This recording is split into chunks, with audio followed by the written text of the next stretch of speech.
us all to drive safely so that we can limit or prevent entirely accidents on our roads. And I extend again my deepest condolences to the family of Natalia Tav Roberts. May her soul rest in eternal peace. I move from that very sad note to a note of congratulations. And I would like to congratulate my friend Shervin Green, who is now the head track and field cross-country coach and director of track and field cross-country operations at Monroe College in New York. Shervin is a young man from right here in Nevis who has gone off to New York and has really done well. And what I really love about him is he has never forgotten this little island of his, and he has been instrumental in encouraging some athletes here to apply for scholarships and to get a start in their own lives and their own development at Monroe College. Monroe, of course, is a school that is well known here. Many of our people have been educated at Monroe, and I would really want to extend warmest congratulations to Shervin and his entire family. Let me also congratulate Miss Tony Nisbet, who won the Masters Women Bikini Fitness category over 35. This is news to me. I didn't know that Tony was over 35. She looks no more than 20. But over 35 at the IFBB Florida Classic held on June 26. Now, Tony has introduced a whole new sport, so to speak, to Nevis, and that is bikini fitness. And she has been traveling across the region, and now it appears internationally, to compete. And she has won the IFBB Florida Classic held on June 26. And so I extend the warmest congratulations to her for the discipline and, of course, for her participation in the sport. Let me congratulate also Miss Hosier Pluck, who was selected for the Leeward Islands under-17 team, which participated in the recently concluded Cricket West Indies under-17 team tournament in Trinidad. Let me move on quickly. The first item on my agenda is jobs. And we have seen a job report from Social Security that gives us a snapshot of the position as of April 2022. We are still awaiting the formal actual figures as of June.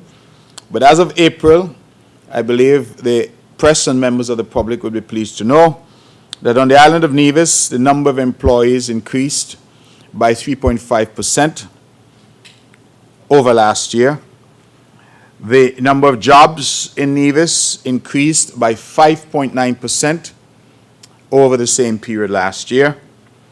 The gross monthly wages increased by 12% over the same period in 2021. The gross monthly wages per employee increased by 8.1% over that same period in 2021. And the gross monthly wages per job increased by 5.7% on the island of Nevis over the same period in 2021. Now, those are the categories that are measured by Social Security. As I always like to point out, there are still people who are self-employed or people who are perhaps in the informal sector, informal economy, whose job numbers would not be recorded at Social Security. So I would think that this would suggest that there are, in fact, even more jobs being created than are reflected here. Let me use the opportunity to continue to encourage our people to register with Social Security, to pay their Social Security, and to put themselves in a position where they can benefit. Too many of our people, particularly self-employed, work for many years, and then when they run themselves into any difficulty, they have no recourse because they have not paid Social Security. See it as an investment and go in and register today. So again, the employees in Nevis, the number of employees has increased by 3.5%. The number of jobs by 5.9%. The gross monthly wages by a massive 12%. The gross monthly wages per employee by 8.1%. And the gross monthly wages per job by some 5.7%. I think that those figures are welcome figures, and they show that we are moving in the right direction coming out of the COVID-19 pandemic. By way of comparison, on the sister island of St. Kitts, the number of employees on St. Kitts declined by 0.1% in 2022 over the same period 2021. The number of jobs in St. Kitts increased by 0.5%. The gross monthly wages on St. Kitts increased by 4.4%. The gross monthly wages per employee increased by 4.5%, and the gross monthly wages per job in St. Kitts increased by 3.9%. For those who may want a side-by-side comparison, the number of employees in Nevis increased over the period by 3.5%. The number of employees in St. Kitts declined over the period by 0.1%. The number of jobs in Nevis increased by 5.9%. The number of jobs in St. Kitts increased by 0.5%. The gross monthly wages on Nevis grew by 12%. The gross monthly wages on St. Kitts grew by 4.4%. The gross monthly wages per employee in Nevis grew by 8.1%. The gross monthly wages per employee in St. Kitts grew by 4.5%. And the gross monthly wages per job in Nevis grew by 5.7%.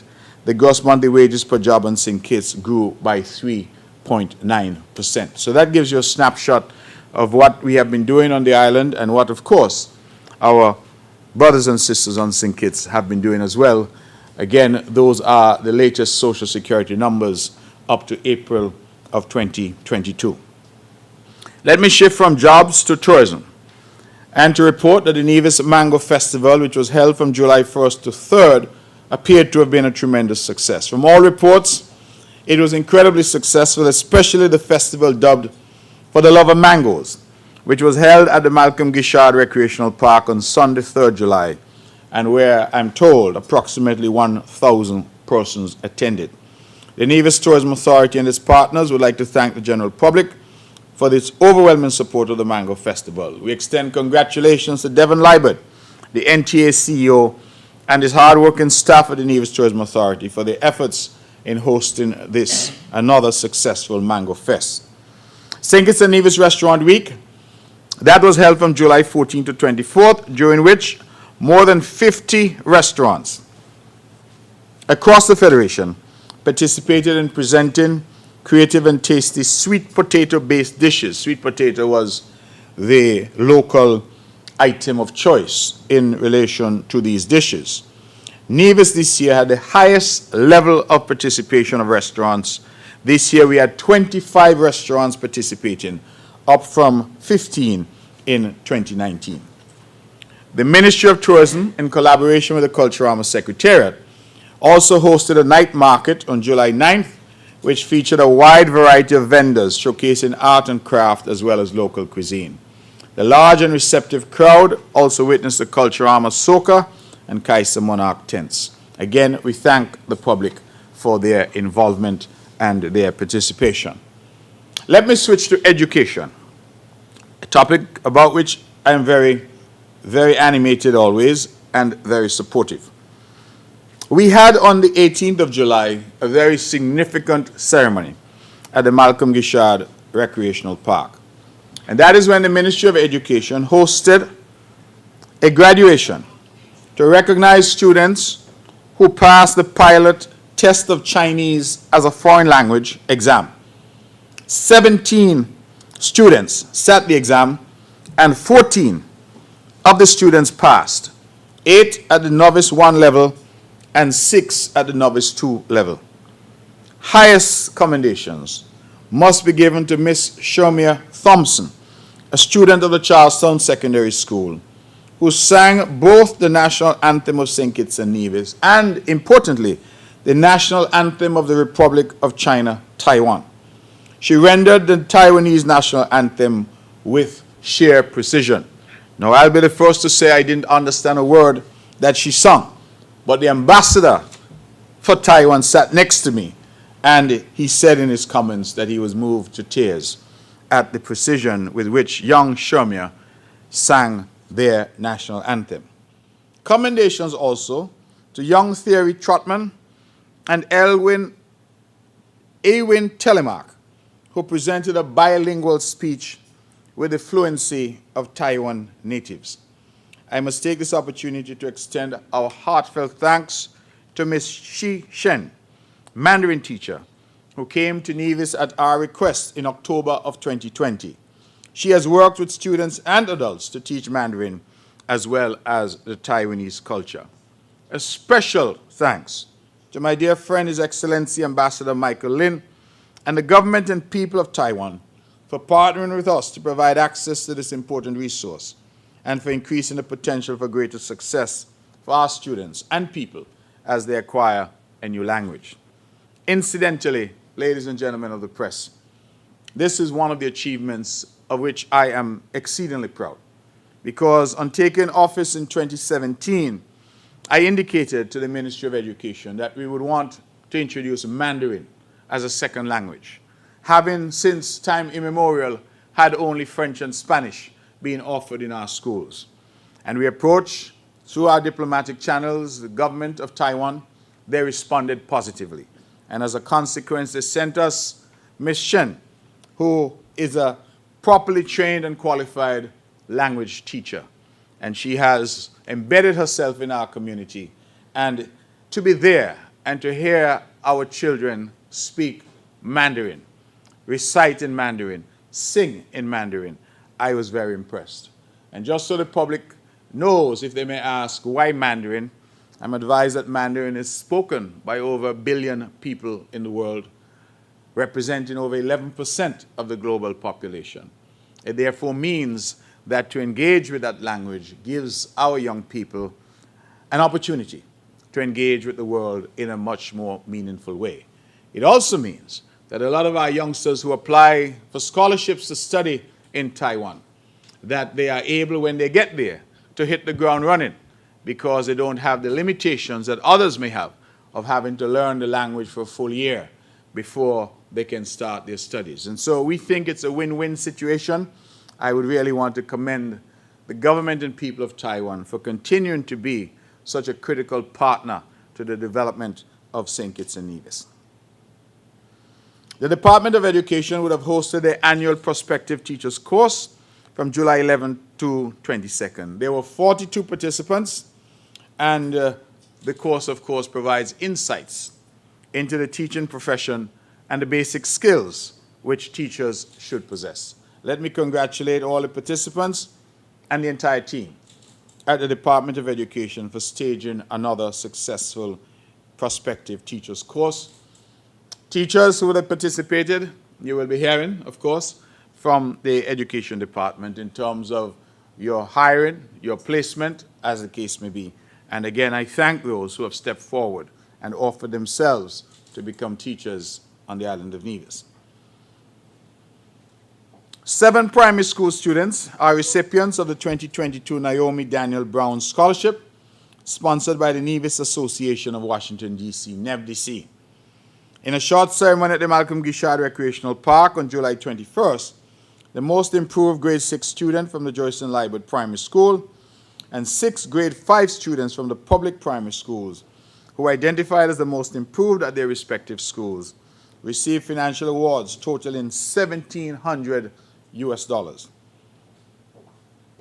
Thank you to Mr. Anthony Pemberton, President of NEVDC, and all members of the association for their continued contributions to our island and for continuing to honor the late educator par excellence, Mrs. Naomi Daniel Brown. Let me turn very quickly, ladies and gentlemen, to agriculture. The Department of Agriculture will tomorrow, Friday, 29th July, host this year's Fruit Festival. It will be on Market Street in Charlestown. The agro-processing units, as well as the Lawrence Parry Agricultural Depot, will join various vendors to showcase and sell fruits and fruit products. We want you to come out and witness this incredible sale, exhibition, expo, whatever you want to call it. Why? There will be a mango ice cream competition. 4 entries, and the winner gets an ice cream blizzard maker. There will be a cake competition. Plain cakes, we have had 8 entries. The winner will get an Ace Cool cake mixer. There's a dark fruit cake competition. We've had 4 entries. The winner will get a KitchenAid tilt headstand mixer. And cheesecake, 7 entries. And they will get a Ninja creamy milkshake maker. The best decorated cake receives a cake decorating airbrush kit I never knew until today that you could airbrush cakes. Apparently you can. So we would like to thank our sponsors, of course, the Nevis Island Administration, but also the Finnish Touch and ECGC through their local distributor or supply office. The fruit festival and competitions take place at Market Street, Charlestown on Friday, July 29th. We ask you to come out. It promises to be a fun-filled event. Incidentally, while I am speaking about fruits, and of course, yet another aspect of our thrust into greater food security, let me continue to invite the general public who have the opportunity, particularly our press members who come from St. Kitts, to take an hour or two and visit the fruit orchard at Indian Castle. It is 35 acres. That is the brainchild of the Honorable Alexis Jeffers, and it is really transformative in terms of what they're doing there. Thousands of coconut palms have been planted, thousands of other fruit crops, guava, mango, and various fruit crops. And I believe that it is a welcome addition to what we are seeking to do here in terms of food security. I cannot mention that project and not mention also Banky, Mr. Ronald King, who is the man who has been there managing that project and really doing an excellent job. I am told by the minister that the plan is to extend that fruit orchard to an additional 30 to 40 acres. And so we will end up with almost 100 acres of land there under cultivation for fruits and contributing to greater food security. We know, for example, that the disease lethal yellowing would have destroyed virtually all of the coconut palms in Nevis. And so to see the government leading the initiative to replant thousands of coconut palms, I think that that is a good thing. And all of us now see the coconut vendors on Nevis and on St. Kitts popping up and offering their coconut water, jelly water as we would say locally, and some of it we understand is being imported from islands nearby such as St. Vincent and other such places. And so we want to be able to deal with that, to bring Nevis back to the days when we had an abundant supply of coconut and an abundant supply of coconut water, which is now in high demand. Let me just quickly point out on the issue of housing that we continue to be very proud at what we have referred to as the housing revolution that is happening here on the island of Nevis. For the very first time in the history of our island, we have housing developments happening simultaneously at Garner's, Madden's, Nisbet Settlement, Prospect, Craddock Road, Hamilton, and Rice's. That is unprecedented. And yet when we go around and we talk to constituents and we talk to the residents here on the island of Nevis, we hear the constant demand for more housing. Many of our young people are saying, I'm tired of paying rent. I'm paying $1,500, $1,700 a month for rent. I prefer to pay a mortgage. And I agree with them. The difficulty has been that the demand is vastly, vastly more than the supply. For example, I'm told that when we opened one of the recent developments, I believe the one here at Hamilton, we had, I think, just about 14 available lots, and there were over 50 applications for those lots. And so I'm asking our people to bear with us. I am reminding our people as well that private lands are available for sale on the island, and that we have made it as convenient as possible, because we have adjusted in terms of you buying a home in terms of not paying any alien landholding license fee if you are a non-national. So we are trying to make it as affordable as we can. We've also, of course, put policies in place as part of our response to COVID, which we are now extended to the end of this year, that we have removed the relevant taxes on building materials to make construction a bit more affordable. And so we are seeking to work with our people to secure housing, because housing is a critical need here on the island. And we encourage you to continue with that mindset that it is better to pay a mortgage than to pay rent. I like that very much. And when I hear that from young people, I am very much encouraged. The Honorable Alexis Jeffers has very quietly, in my view, led a revolution in housing here.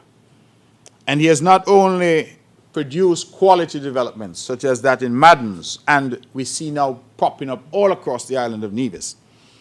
But he has also been forward-thinking, and this government has supported him in that endeavor. And we are in the closing stages now of finalizing the acquisition of over 30 acres of land at Garner's estate, where we are concluding negotiations with the owners. We are concluding negotiations to acquire a substantial acreage as well at Wally, so that we can expand what we're offering there in terms of parking to our water taxi facility there. We have been forced to use the power of compulsory acquisition on some lands at Herbert's Beach.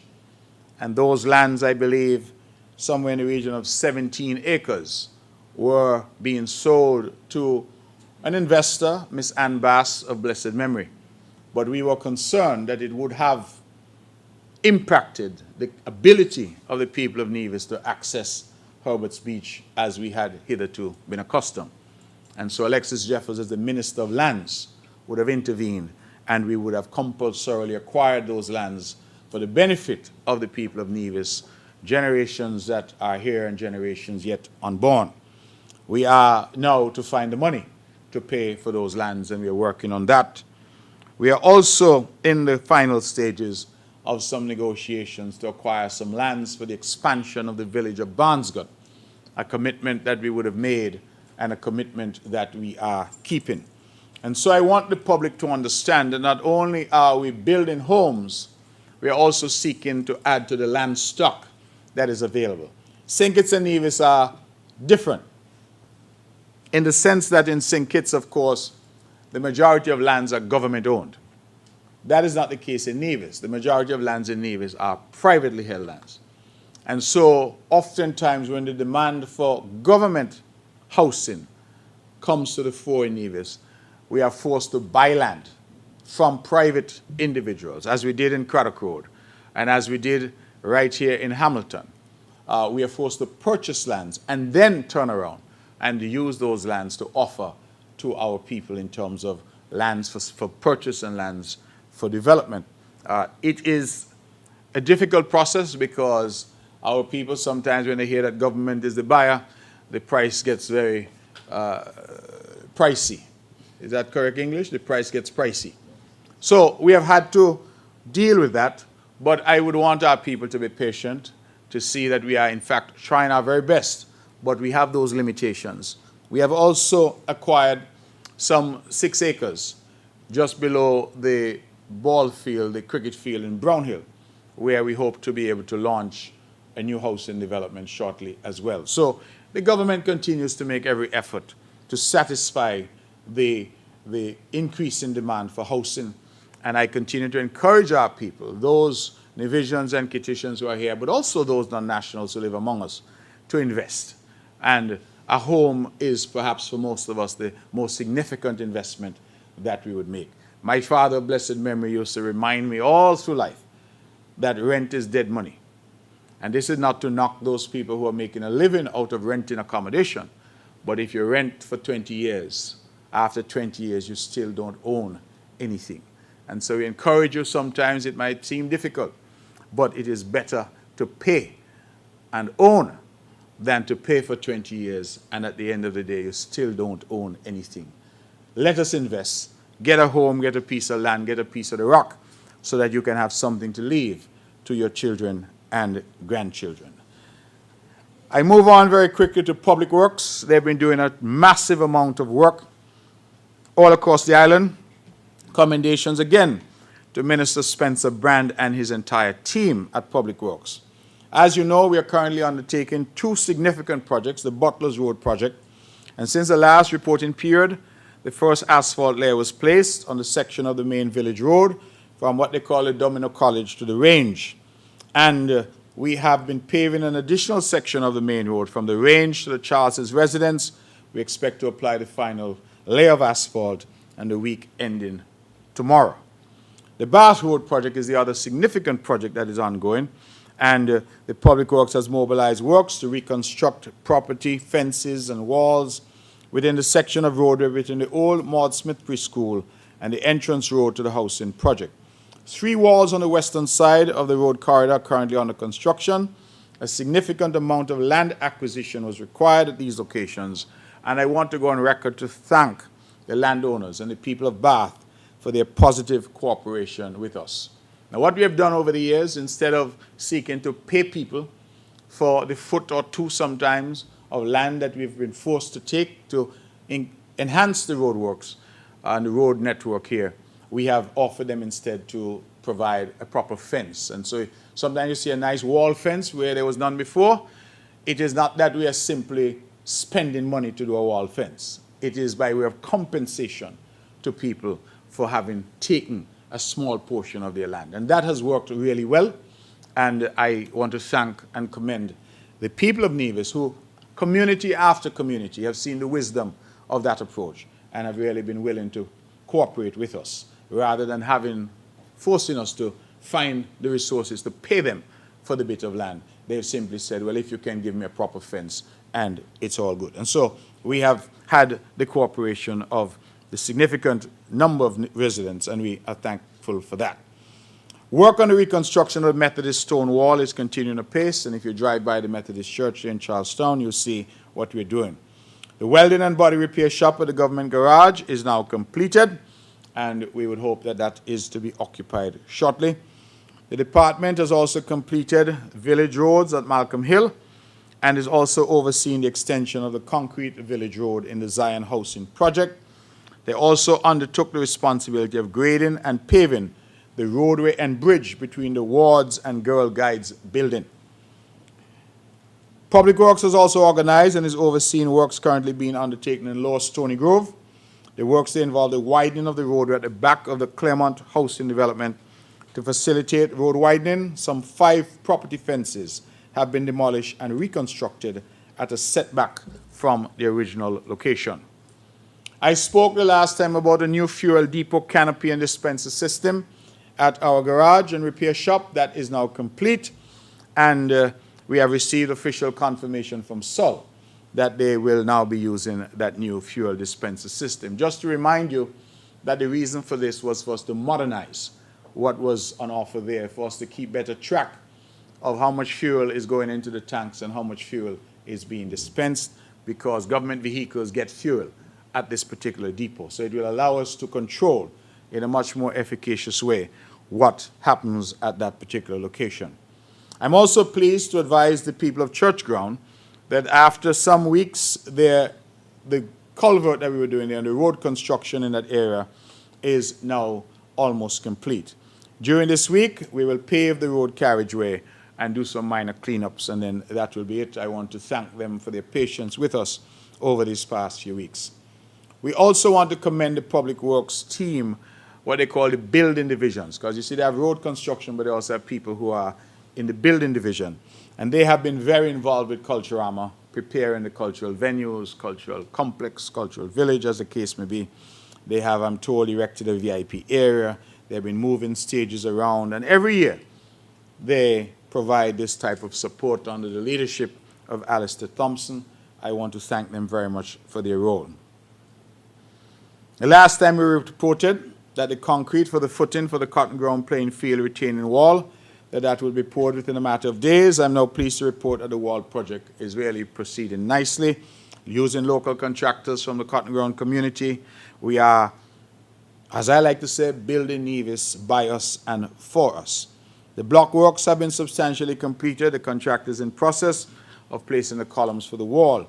Now, you may well ask, why am I reporting on a wall during the Premier's press conference? It's really because that wall for many years was not only an eyesore, but a serious risk to the people, particularly the youngsters of Cotton Ground. And we made a commitment to get it finalized, and I'm happy that we are at a stage now where we are solving that long outstanding problem. I would want to thank Latoya Jones, who has, as a community advisor, been very instrumental, calling every day about this particular project. And we are happy that this project now is in a stage of advanced completion. I believe that this is what we are here to do, and I would want to assure the people of Cotton Ground that we are already finalizing plans to have stands and bathroom facilities also done at that particular ground. And so we hope that not only there, but all around Nevis, we will continue to enhance our sporting facilities and our sporting grounds. While I'm on the issue of sporting facilities and sporting grounds, let me remind the members of the press and the Nevision public that we are also in the process now of lighting all of the sporting grounds on the island of Nevis, all. And for those that have already lights, we are changing them now to more fuel efficient. Is it fuel efficient? No, they don't use fuel. What is energy efficient? That's the word I'm looking for. Energy efficient light bulbs. And so this is a project that is ongoing and we hope will be completed in due course. But that will really enhance our sporting infrastructure in a significant way on the island of Nevis. I have a couple notes on water, but I will only mention one for today's purposes. You may have heard me quite some time ago talk about my own efforts in negotiating some desalination plants for the Federation of St. Kitts and Nevis with the government of the United Arab Emirates. I was able to successfully negotiate 2 such plants, one for St. Kitts and one for Nevis. But regrettably, it took far too long to get the ball rolling in relation to the actual implementation. I'm happy today to advise that there has been some progress on the implementation side. And just so you know, my role as foreign minister was to negotiate and get them to agree to do it. Thereafter, it would be for the various ministries, the line ministries, to implement. And so in St. Kitts, it was the Ministry of Works, in Nevis similarly. And we have been held up for some time, but I'm told there's now progress, and that solar water desalination project. And that's important because it's powered by solar. And so the idea is that, of course, it ought not to be impacted adversely by the increasing cost of electricity. So that particular project, the contract has been awarded to Mascara Nouvelle Technologies for the EPC, that's the Engineering, Procurement and Construction, for the Nevis Solar PV Desalination Plant. We eagerly await further work and development on this project. Why is this project important? It's important because particularly during the dry season, you know, we continue to have problems in terms of ensuring that our people have a regular supply of water. Nevis has done incredibly well. In fact, I believe it was only for a very short 2 weeks or so, possibly 3, this year, that we have had some disruptions in water supply on Nevis. But all across the island of Nevis, we have had adequate water supply over the years. And we have invested significantly in upgrading our storage capacity, in upgrading our distribution capacity. In fact, we have spent over $40 million in that vein here on the island of Nevis. We've also upgraded significantly our availability of water when we invested in a treatment facility, a water treatment facility for a well at Hamilton that was there, a high-producing well. But because the water had too much manganese in it, we could not put it into the system because water in our system has to meet minimum World Health Organization standards. And so we invested in that plant, treatment plant, and we now have over an additional 200,000 gallons of water going into our system as a result of that investment. So we have done a tremendous level of work. We continue to work not only on the storage and upgrade of distribution. Some people, for example, in the various communities say, oh, this road is taking far too long to build. The reason sometimes is simply because when we're doing roads now in Nevis, we are also upgrading the water lines. A lot of villages in Nevis where people say they suffer from low water pressures because you have maybe just a 1-inch or 2-inch line coming into a community. And as more people build and as more people come onto the system, the pressure goes down. So we are upgrading all the pipes now across the island in various communities to 4-inch mains. And as a result of that, we hope to again offer a far better and more regular and more reliable supply of water to our people. So I wanted to make that note about the desal, because desal, even though it's a small plant, will add to the availability of water. And it makes sense because we're surrounded by ocean. So if we could find a way to convert that to potable water, particularly if we can do that for the hotel sector and those that are along our beaches, I believe that that would do very well for the island in terms of our security in water. Water is life, and we have to do all that we can to ensure that we continue to deliver for the people of Nevis. The Labor Department had a career fair 11th to 14th of July under the theme Skills Development and Opportunities for a Brighter Future. There were 42 participants who were students of the 4th and 5th forms of the Charleston Secondary School, Gingerland High School, and the Nevis International Secondary School. And we have been pushing very much this idea of job fairs because it prepares our young people for their careers after they leave school. Let me commend the Nevis Labor Department for a very successful Career Fair 2022 and say thanks to all the presenters and all who had something to do with this important exercise as we continue to empower our youths. We thank the businesses who are working with the Labor Department in securing places for the participants, because one of the aspects of this was that we encourage businesses to allow the youngsters to have an internship with them. And I'm advised that to date, some 18 businesses have responded positively, and therefore some youngsters are going to get some exposure to business. Ladies and gentlemen, I'm wrapping up. But let me, before I go, speak to two matters. One is the increase in food prices at supermarkets. Again, a complaint that we have been getting. The economy of Nevis, like the economy of many of us in the region, is what we call an open economy. And not only that, but we depend very much on imports in order to sustain us and our daily lives. One of the biggest concerns that this government had during the COVID-19 pandemic was the fear that the port of Miami might close. And we understood that if that happened, then there would be no food on our supermarket shelves because the majority of our food is being imported. That is why our response was significantly skewed towards agriculture and food security. That is why we gave out free fencing wire. We prepared lands for farming for free. We provided free seeds and seedlings and fertilizer, free water. We extended this not only to traditional farmers, registered farmers, but also to backyard farmers.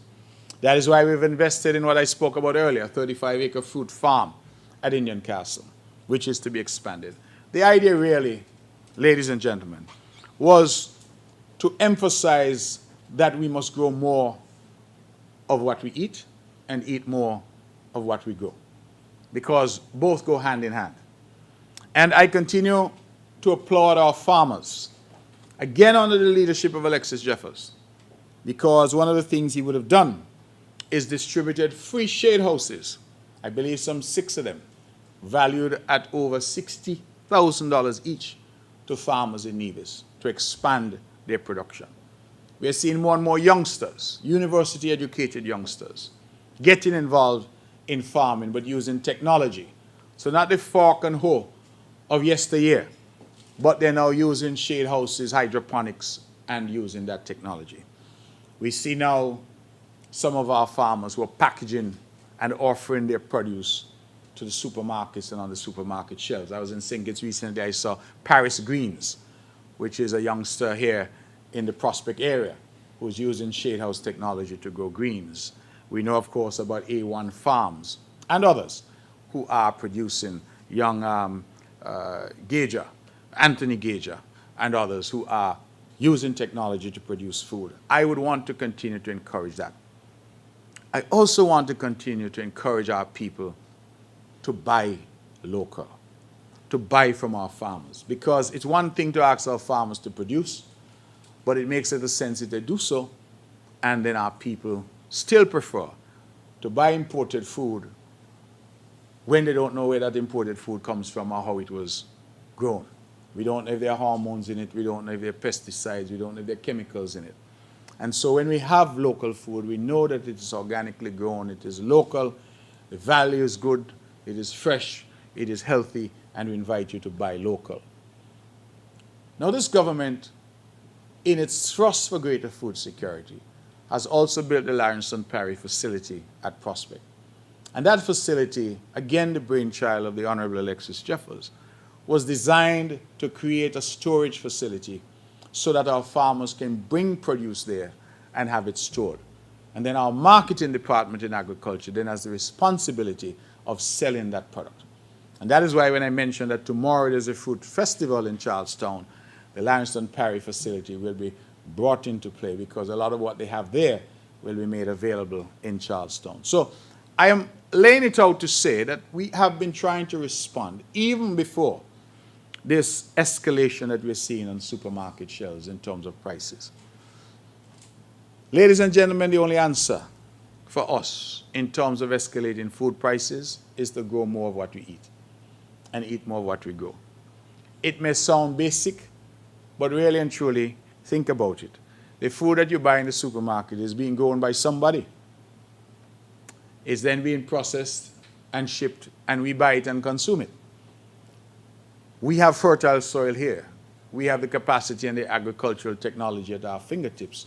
Let us seek to grow. And it could be in your backyard. If you can grow some tomatoes and some cucumbers in your backyard, what does that mean? It means that when you go Rams, you don't have to buy tomatoes and cucumbers. So we can definitely do more. Our animal farmers, we supported them again during COVID with free feed. Again, ECGC of St. Vincent and the Grenadines would have partnered with us. Our fisher folk, we supported them with free fish pot wire and reduced costs on additional rolls of fish pot wire. And we have continued to advocate for greater food security. I'm asking our people again, instead of the imported fish, buy fish locally. Instead of the imported mutton and pork and beef, buy that locally. Our abattoir is doing an excellent job in providing choice cuts of meat that you can purchase. They're also providing things like smoked chicken, hams, and various forms of processed meats that you can purchase. We have to support our farming community and encourage them, because farming is a business. In fact, it's big business, and they must see it as such. But that for us is the only way. And the reason we have come to that conclusion is because my government has sought to respond to the rising cost of food by offering to remove all taxes, import duties, whatever they may be. And it came as an eye-opener to me when the main supermarkets and I met, main supermarket proprietors and I met, and they were to advise that whilst those initiatives sounded good and perhaps would make a minimal difference, that in truth, their main difficulty was that every week they ordered supplies, the prices were going up. So food pricing escalating is not just here, but across the world. And if you watch American news and you watch the various news from around the world, you see that it is a problem that the world is now facing. Again, when these things happen, we must turn to ourselves. We must be more resilient, and we must seek to eat what we grow and grow more of what we eat. Let me also speak very quickly. I did say two last matters. The increase in NEVLEC and electricity bills. Again, as we go around, we're knocking on doors, because certainly we're in a campaign here on the island of Nevis, and we're talking, more and more of our people are complaining about NEVLEC bills and the increase in electricity costs. And all I can do at this point is really to apologize to you for that pressure that you're under. All of us are experiencing that pressure. I've asked NEVLEC, and they have issued a press release setting out how the fuel surcharge is calculated, because many people say the fuel surcharge is more than their consumption. And that is a refrain that we hear. And so they've set out how the fuel surcharge is done. They've actually put out a press release in relation to that.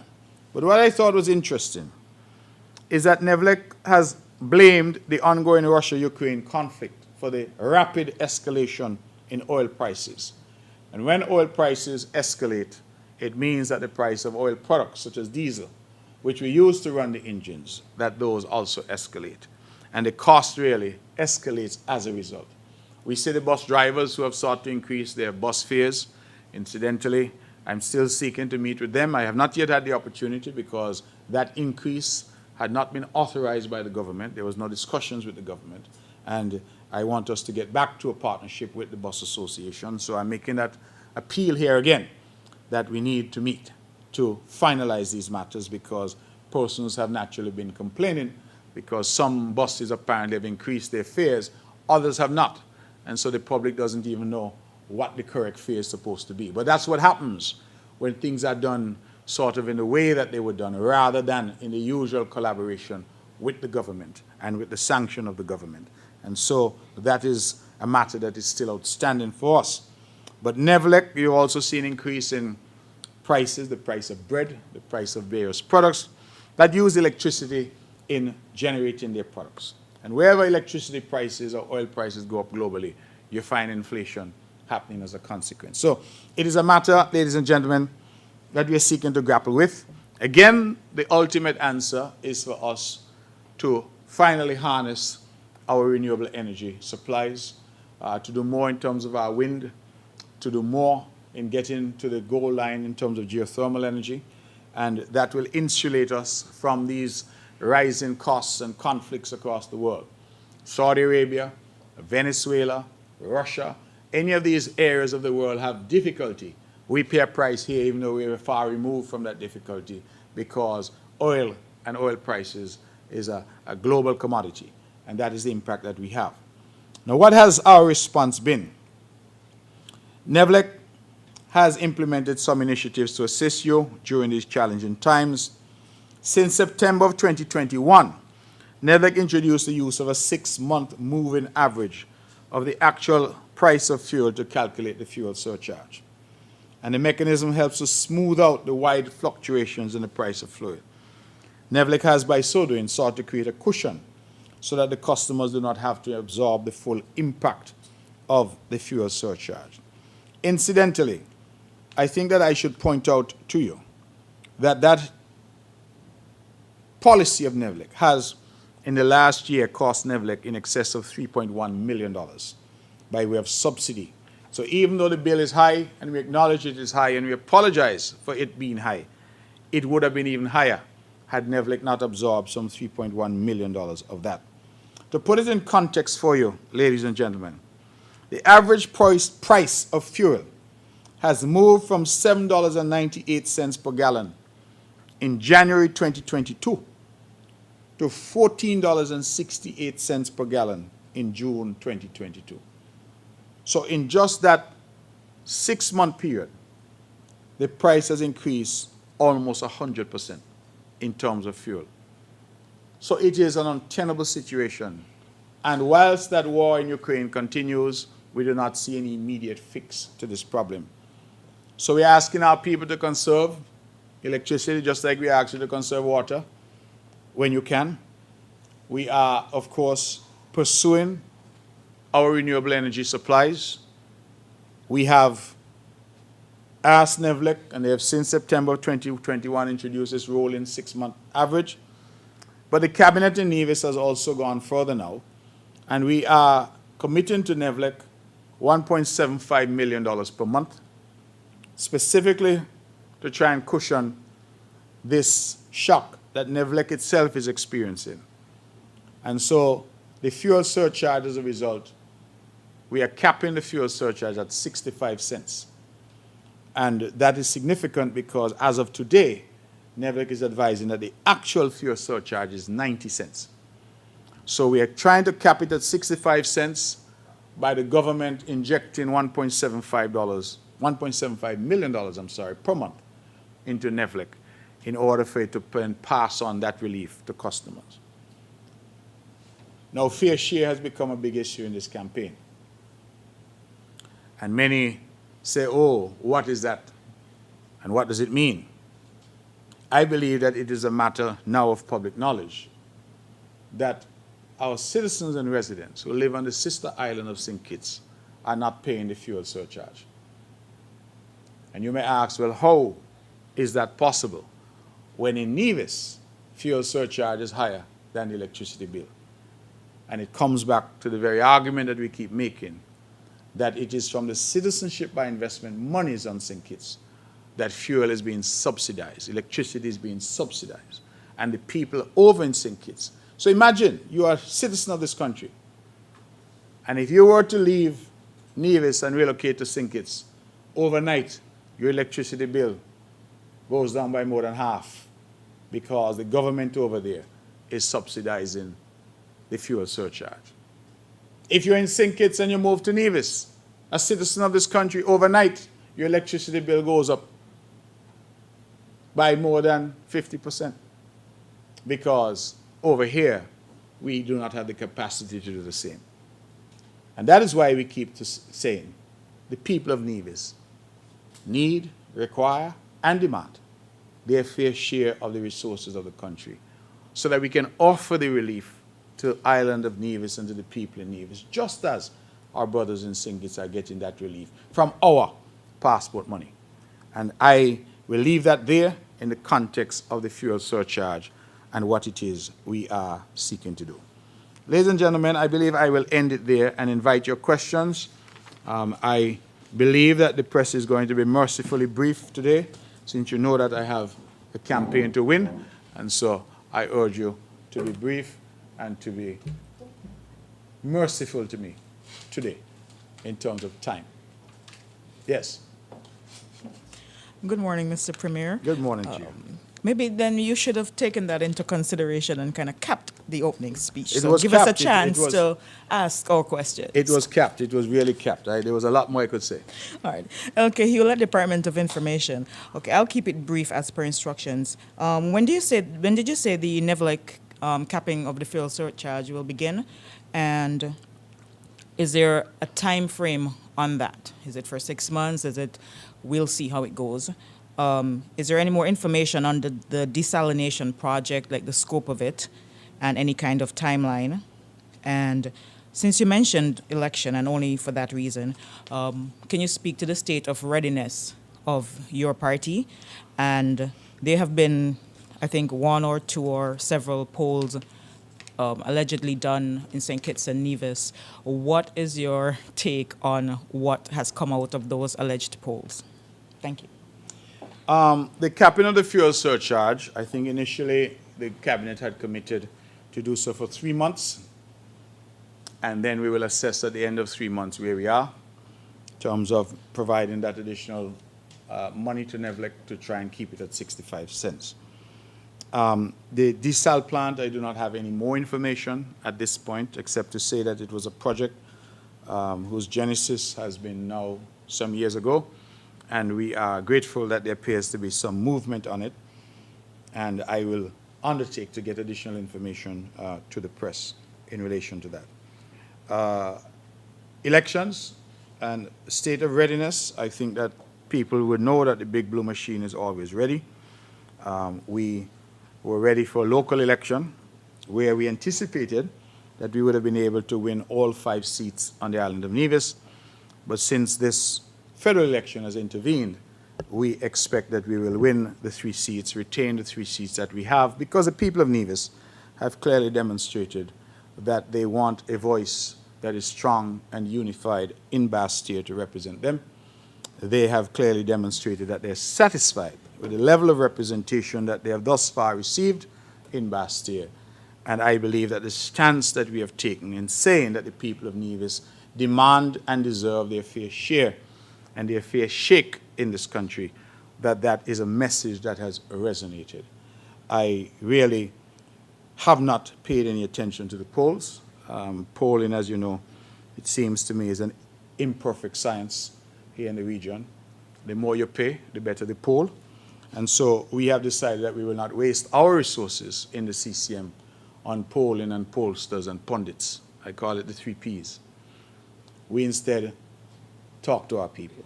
We knock on doors. We engage with our people. To me, that is the best polling that one can do. I don't believe, and I've never believed, that people can waltz in here from distant places and in exchange for hundreds of thousands of dollars tell us how we are going to vote.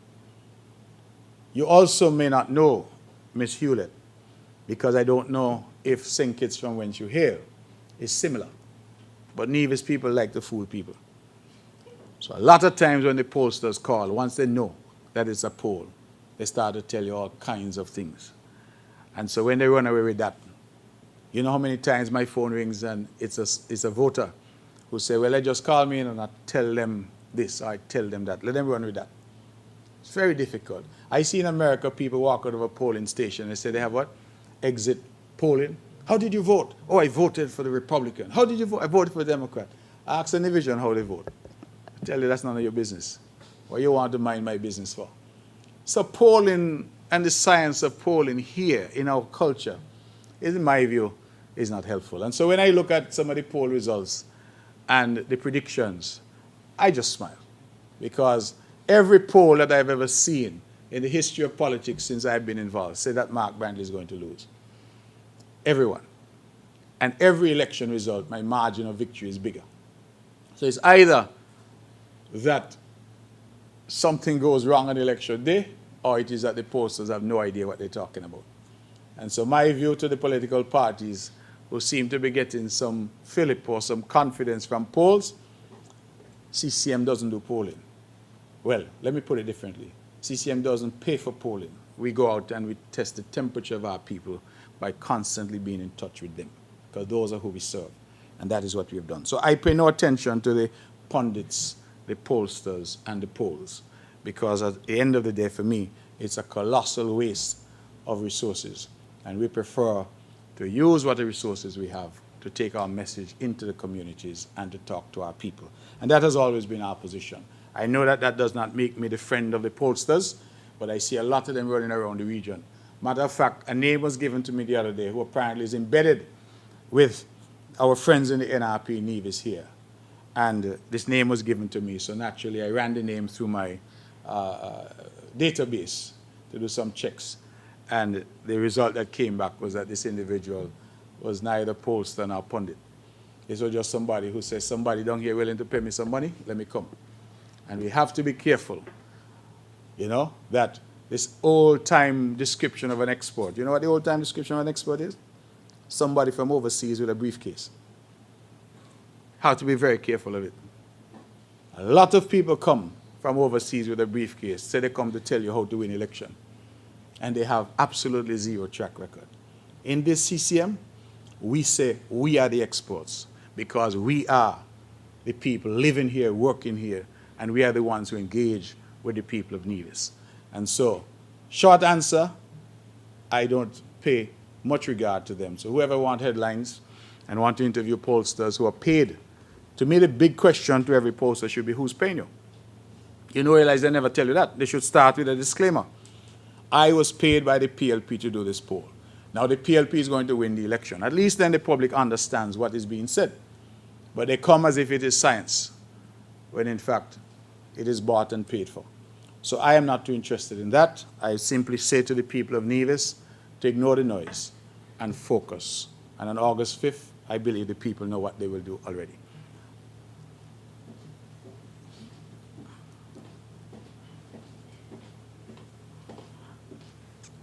Good morning, Mr. Premier. Good morning. And other members of the press.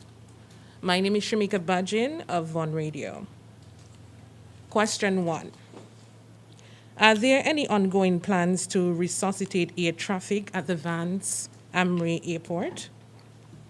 Question 2. Are there any difficulties with nationals getting into Nevis, whether they are returning for the Culturama Festival or for the upcoming election? 3. We've heard you mention the harvesting of fruits and or vegetables. What about eggs? Our local eggs. I think you said some time back that the purchasing of eggs overseas are quite expensive. And right now the supermarkets are purchasing, I think, medium-sized eggs from overseas because of the cost. So do we have any plans on having or creating more egg farms to suffice the needs of the general public? And my final question, in light of your numerous efforts to get Nevis's equitable share of the CBI's proceeds, and now the CCM is in an alliance with PAM, alias Real Unity. Bearing in mind the two parties were part of the Team Unity construct, what makes the Real Unity movement deserving of an opportunity to serve the people of St. Kitts and Nevis and thus Nevis finally receiving what is rightfully ours? Thank you. Well, let me start with the last question first, because it's a very good political question. And to say to you that I think at the end of the day, our people must look at those who are contending in this election. We must look at the track record of those who are contending. We must look at their past. We must look at their plans. We must look at whether or not they've performed, whether or not they have delivered. Do they have the necessary experience? And that, I think, is very important. You asked a good question.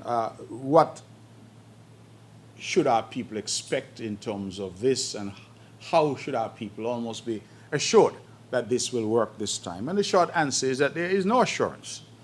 And I'm not going to stand here and say to you that I can give you a guarantee that this will be the position, because I think I did that before when Team Unity was put together. The principles, the core principles of Team Unity was such that the idea behind it was to guarantee that our people would move forward together, and that all of our people would be able to share in what the country has to offer. Just as all of our people are asked to share in the burden, so too we said our people should share in the benefits. Clearly, that was derailed by one man and his approach to it, and his abandonment of the ideals to which we agreed. And we are here today because of that. Had the promise of Team Unity been kept, had we proceeded along the lines that we had agreed, the country would not have been in this crisis today.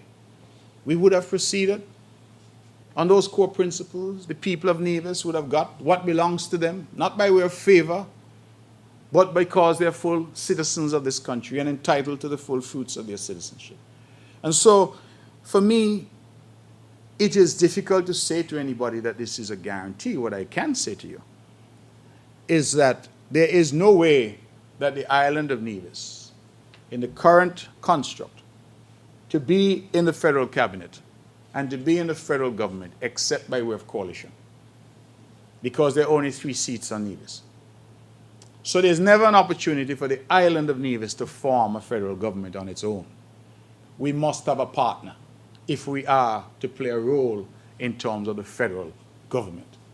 And it is only when we are in government, when we sit in cabinet, difficult as it may be sometimes, that we can bring benefits to this island of Nevis. And to me, that is why people are asked to vote. You're not voting for me because you think I wear a nice suit. You're voting for me because you think that I can do the job. And doing the job means that there must be some benefits that flow to the island of Nevis and thereafter to everybody who's on the island. That is why people elect representatives. You want people to go there and represent you. So when I hear the chatter in some quarters that some are saying that if elected, they don't want any portfolio, they don't want to be involved in the cabinet process and have the work associated with being elected, I know that those are not serious contenders. And so I think that we need to look carefully at who's on offer. And to say that at least the CCM has come and has made a clean breast of it. We have said we were in a relationship which was not working. We have explained why it did not work. We've explained the considerable efforts that we made to try and correct course and get the leadership to correct course. But when we recognized that there was no appetite for doing that, and it appeared that the approach taken by who I am referring to as the former Prime Minister, because he's done, we all know he's done. I think the approach that was taken there was one that, listen, if I can't captain the ship, I'm going to mash up the ship. I'm going to sink it. And that is really what we saw on the 10th of May.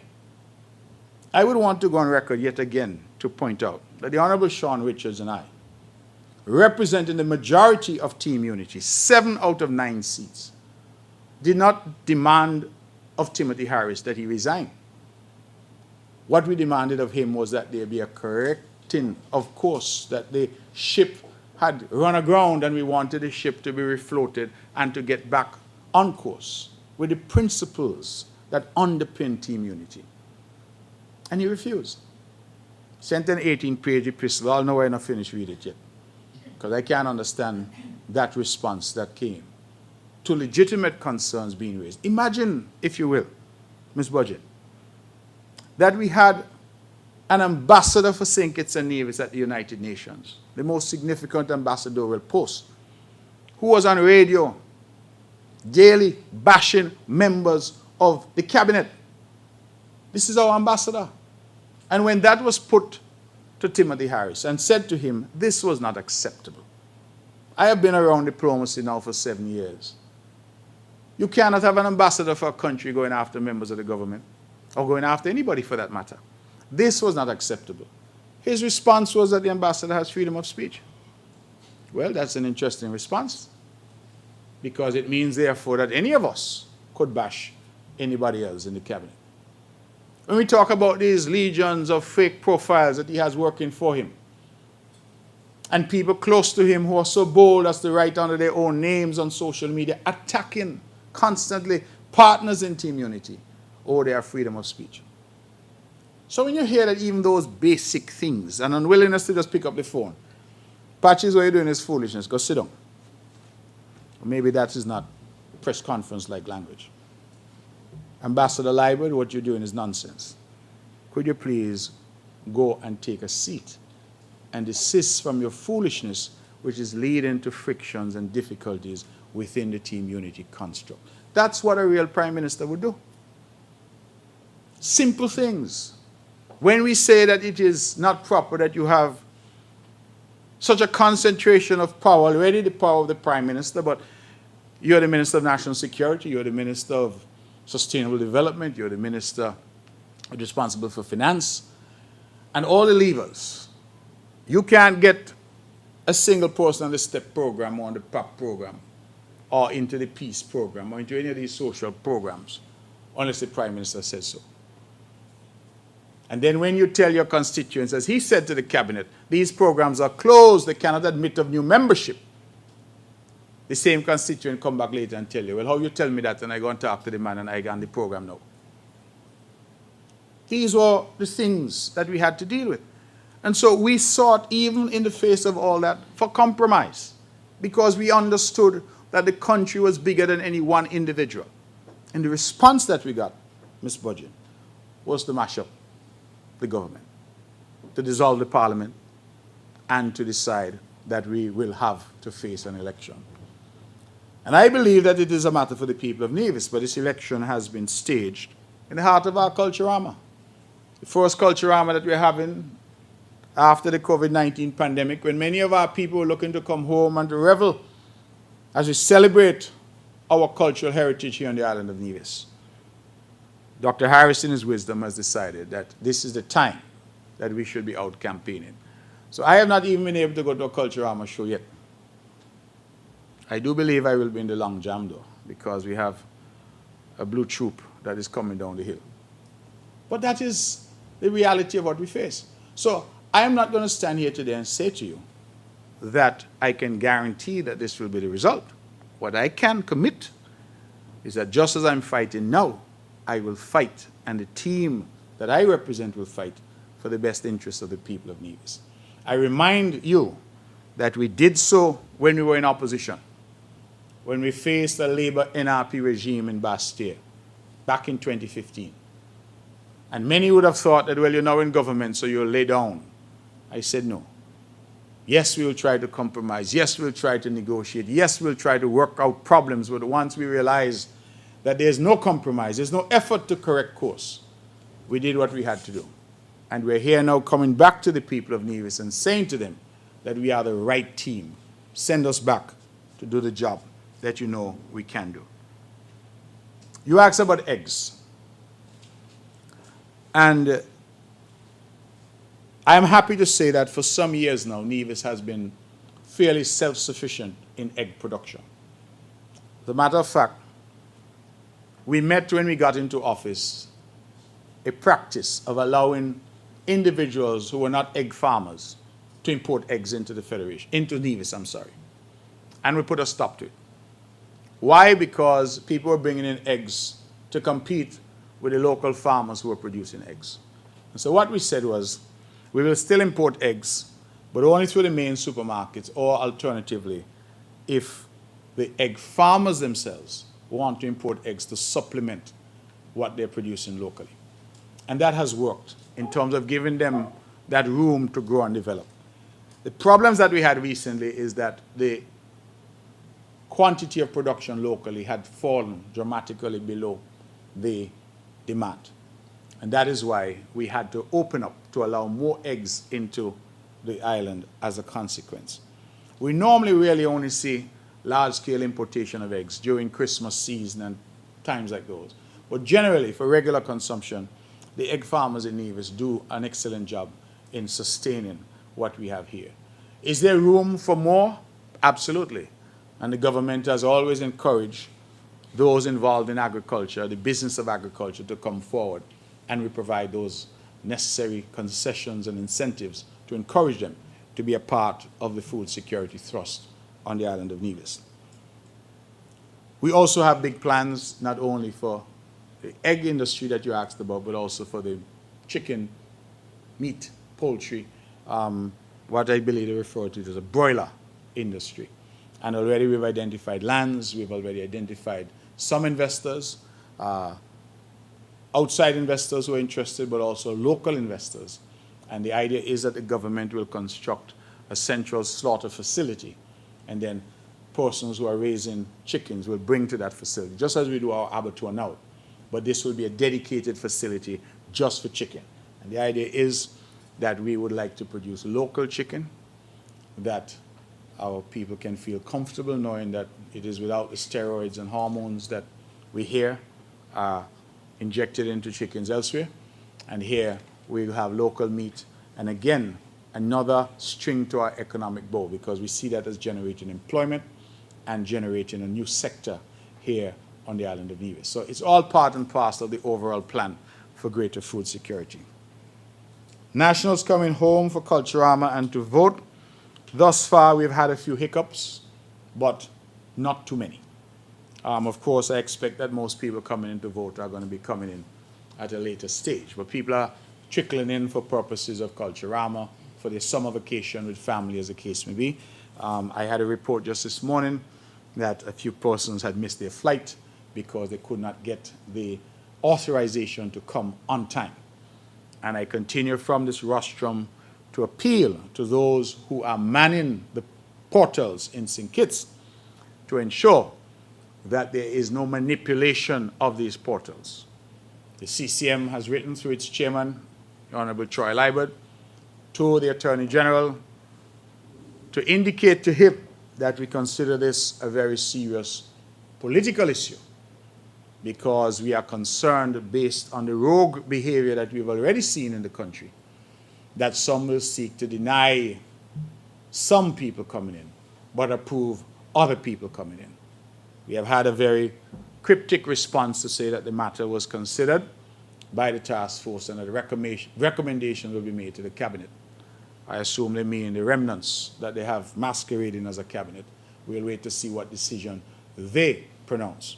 But this is a matter in which we are prepared to go to court if necessary, because we cannot use these artificial protocols in order to deny our people the right to vote. We have gone past now the pandemic, when I stood here every month and begged people to vaccinate and begged people to do those necessary things to protect themselves. I am still doing it, but we now understand that the world has moved on and we have to live with COVID. Our vaccination rate is one of the highest in the region.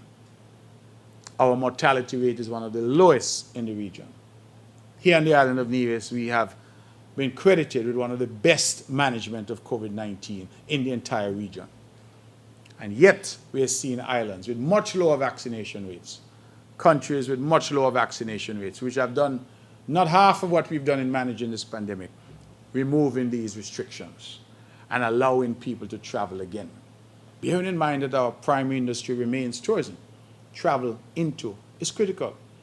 And I am told that a lot of groups, large groups, because of the frustration of filling out, imagine you have a group of 100 that are coming, you have to fill out all of these forms, get everybody tested, get them tested within the requisite time, get the test results uploaded, wait for a response. And that is creating difficulties. So I continue to call on those in charge to relax these protocols and remove these entry requirements. They have outlive their usefulness. And we all know it. And any effort to continue to cling to it must now start to attract some questions of whether the motives are sinister. And that is why the CCM wrote, and we await the response. So for us, at the moment, we have had pockets of difficulty, people missing their flight. I can tell you that even the music festival in St. Kitts was impacted. One night I was at the music festival, I had to be in a corner with my phone and my other ear cupped to prevent the music from preventing me from hearing. And it was a family who were telling me that they had to fly early in the morning and they could not get the authorization. At that late hour, I had to be calling to ask, what is the problem, what is the problem? Eventually, the lady got the authorization for herself and 2 young children while she was in the line. Now, could you imagine the stress? We all know the stress of travel, especially you're traveling with a family, young people, young children, and you're waiting and waiting and waiting for this authorization. And so these are some of the problems, and I feel that it is time, and we need to accept that certain things have simply gone past their sell-by date. It now becomes purely a matter of control, because there's no more health crisis, in my view, in the country. People are vaccinated, people have been doing the right thing. We continue to encourage our people to do the right thing. And when I looked at the thousands that were at the music fest, I look at the crowds, I look at the thousands that went to 5-in-1 Fete, and all the other fetes that we've had here on the island. I consider the thousands that we expect in the Culturama Wet Fete. When is Wet Fete? When? Saturday. You say the young people would know. Saturday. That it is time for us to be realistic and stop pretending that has anything to do with health. This is now a question of control. And I am very, very uncomfortable with the idea that Timothy Harris and his PLP machinery would be in charge of who's coming into the country, who's allowed to come, when they themselves are in a contest. That is like you're in a fight and the referee or the umpire is playing on one team. That is really what it's like. And that is why we have written and said that this has to be looked at. And we are prepared to move the High Court if necessary in relation to this matter. So far, minor glitches. But if these glitches start to become too consistent, we'll have to deal with it. While I'm on the topic of people coming in, it came to my attention that there was some nefarious move afoot to try and close the Vance Amory Airport. And I have been very agitated about that. No discussions have been had with me as the Premier of Nevis. But this came to our attention, and it came to our attention by a side wind. But it came to our attention, and the reason that was being advanced, absolutely foolish, is that we don't have a fire truck at the Vance Amory Airport big enough to handle certain types of aircraft. Now, you know why I say this is absolutely foolish? Because the fire truck is there. Fire is a factor of national security. The Nevis Island administration has no responsibility or constitutional authority over fire. Federal responsibility. And the fire truck, I'm advised, is in St. Kitts. The fire tender is over there. They have not sent it to Nevis because they say we must build a garage first. Now, I never know fire truck could catch cold. So I don't understand that you would threaten to shut down the Nevis airport because of a fire tender that is necessary to be there, that is already in St. Kitts, would not be sent over because we have not built a makeshift shed to put over it. That doesn't make any sense. But that is the level of disregard. And that is why I've said there will be no closing of the airport in Nevis. The Premier of Nevis, it will not happen. And all who are imagining in their minds that they have that power, I am here to say today, it will not happen. Send the fire truck over and allow the airport to continue to function as it's supposed to function, rather than this puerile behavior that we see happening, where it seems like because Mark Brantley and the CCM have said we don't want this Prime Minister anymore, that the whole island now should be subject to spite, bad mind, and downright wickedness. That is my concern. I had one conversation with the permanent secretary. I said, well, it's a simple matter. Can the fire tender fit into the garage that is currently there? The answer is yes. Well, if that is the case, move out the old fire tender and move in the new. Case solved. Somehow that was not part of the analysis.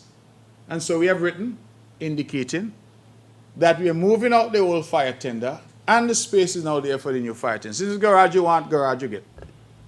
Send Nevis fire tender. Let us get the Van Samry Airport functional. And I'm saying these things because I'm not going to take any blame. I am willing to take blame for what I do. But when you see these machinations happening, you must treat them for what they are. Treat them for what they are. Threatening to close down the airport because of a fire tender that is already here in St. Kitts. Just put it on the boat and send it over. And that's part of your responsibility. But oh no, Nevis must build a garage for us. As if there's a problem at the airport, is the garage going to save people? Is the garage going to put out the fire? If, God forbid, there's a difficulty with a plane over there on the runway. It's not the garage can't move, the garage can't spray water. It is a fire tender that we need. And if you even had to put a tarpaulin over it, it's the fire tender that we need. Not the garage. But you see, again, the blame shifting. Or no garage, therefore the fire tender can't come. Well, we have moved out the old one out of the garage. And so we are saying no, that the fire tender can come because there's housing for it. Since housing is the problem, we've provided housing. And I have no doubt in my mind that all of that was part and parcel of the election gimmickry and shenanigans, because they probably assume that if they can close off the Nevis airport, all traffic would have to be routed to RLB, where they have absolute control. The Nevis airport, as we know, is under the control of NASPA, not the St. Kitts Authority. And so that appeared to have been the ruse that they've been attempting to use my former Ministry of Aviation to apply pressure to the island of Nevis yet again in circumstances which are absolutely foolish. And so I want to make it very plain here. You asked me, lastly, about resuscitating air traffic at the Van Samry International Airport. I am passionate about that. The asset there now is an asset that is not yielding any benefits to us, other than the occasional charter flight and FedEx and those types of delivery flights. And so we need to find a way. I have not said much on it, but we do have a plan to develop that facility. The plan is to convert it into a private jet facility with the ability to attract regional traffic. It is a plan that has been discussed with various stakeholders, including the Four Seasons Resort, who has indicated to us that from time to time they have groups who can charter what they call a regional jet. The regional jets are smaller. They seat maybe 98, sometimes up to 102, 104 people. If you've ever traveled, for example, from New York to Canada, the regional jets they use for those routes. Travel within the United States, they use a lot of those regional jets. American Eagle, some of those planes. And so the regional jet is now, for example, what is going into Anguilla and what is going into Dominica from Miami. So the feeling is that we would be able to accommodate those, accommodate the regional traffic, and we are already in advanced discussions even now with St. Martin to get a bridge between St. Martin and Nevis using an airline company, I think, called St. Martin Airways, because as we know, Winair pulled out some time ago. We are in advanced discussions with a few individuals who have an interest in financing the particular project. And I believe that you live here, so you would have been subject to the propaganda, as all of us have been, that we have somehow sold the airport. I want to emphasize that that is abject nonsense, and that what we are doing is engaging with various persons. We have not signed any agreements yet, but we're engaging with various individuals about the possibility of a partnership. I believe they call it a public-private partnership to develop the Van Samry International Airport, not to compete with RLB or with St. Martin or with Antigua, which are all very close. So we're not expecting to get British Airways landing. That is not the ambition. The ambition is that we can capture the private jet traffic and capture the regional traffic as well, and capture the traffic that we get from our hotels when they're chartering for groups coming into the Federation. We also expect that we might be able to get private jet traffic for those who own homes in the Crystal Harbor region. it may surprise many to know that Christopher Harbour is closer to our airport than it is to the St. Kitts airport. And so our feeling would be that people might be willing to land here, take the water taxi, and be home in a much quicker fashion than had they landed at RLB.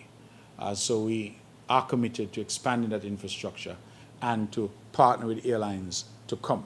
But we will be looking at the regional carriers primarily, not those that are coming internationally. Any other questions for me? Yes, good morning, Devon Cornelius, WinFM. I have a few questions from SKN Vibes, German Able of SKN Vibes. What is the island's economic outlook for the remainder of the year? Can you provide the inflationary rate on the island of Nevis, and what new policies or initiatives will the NIA seek to institute to cushion the increase?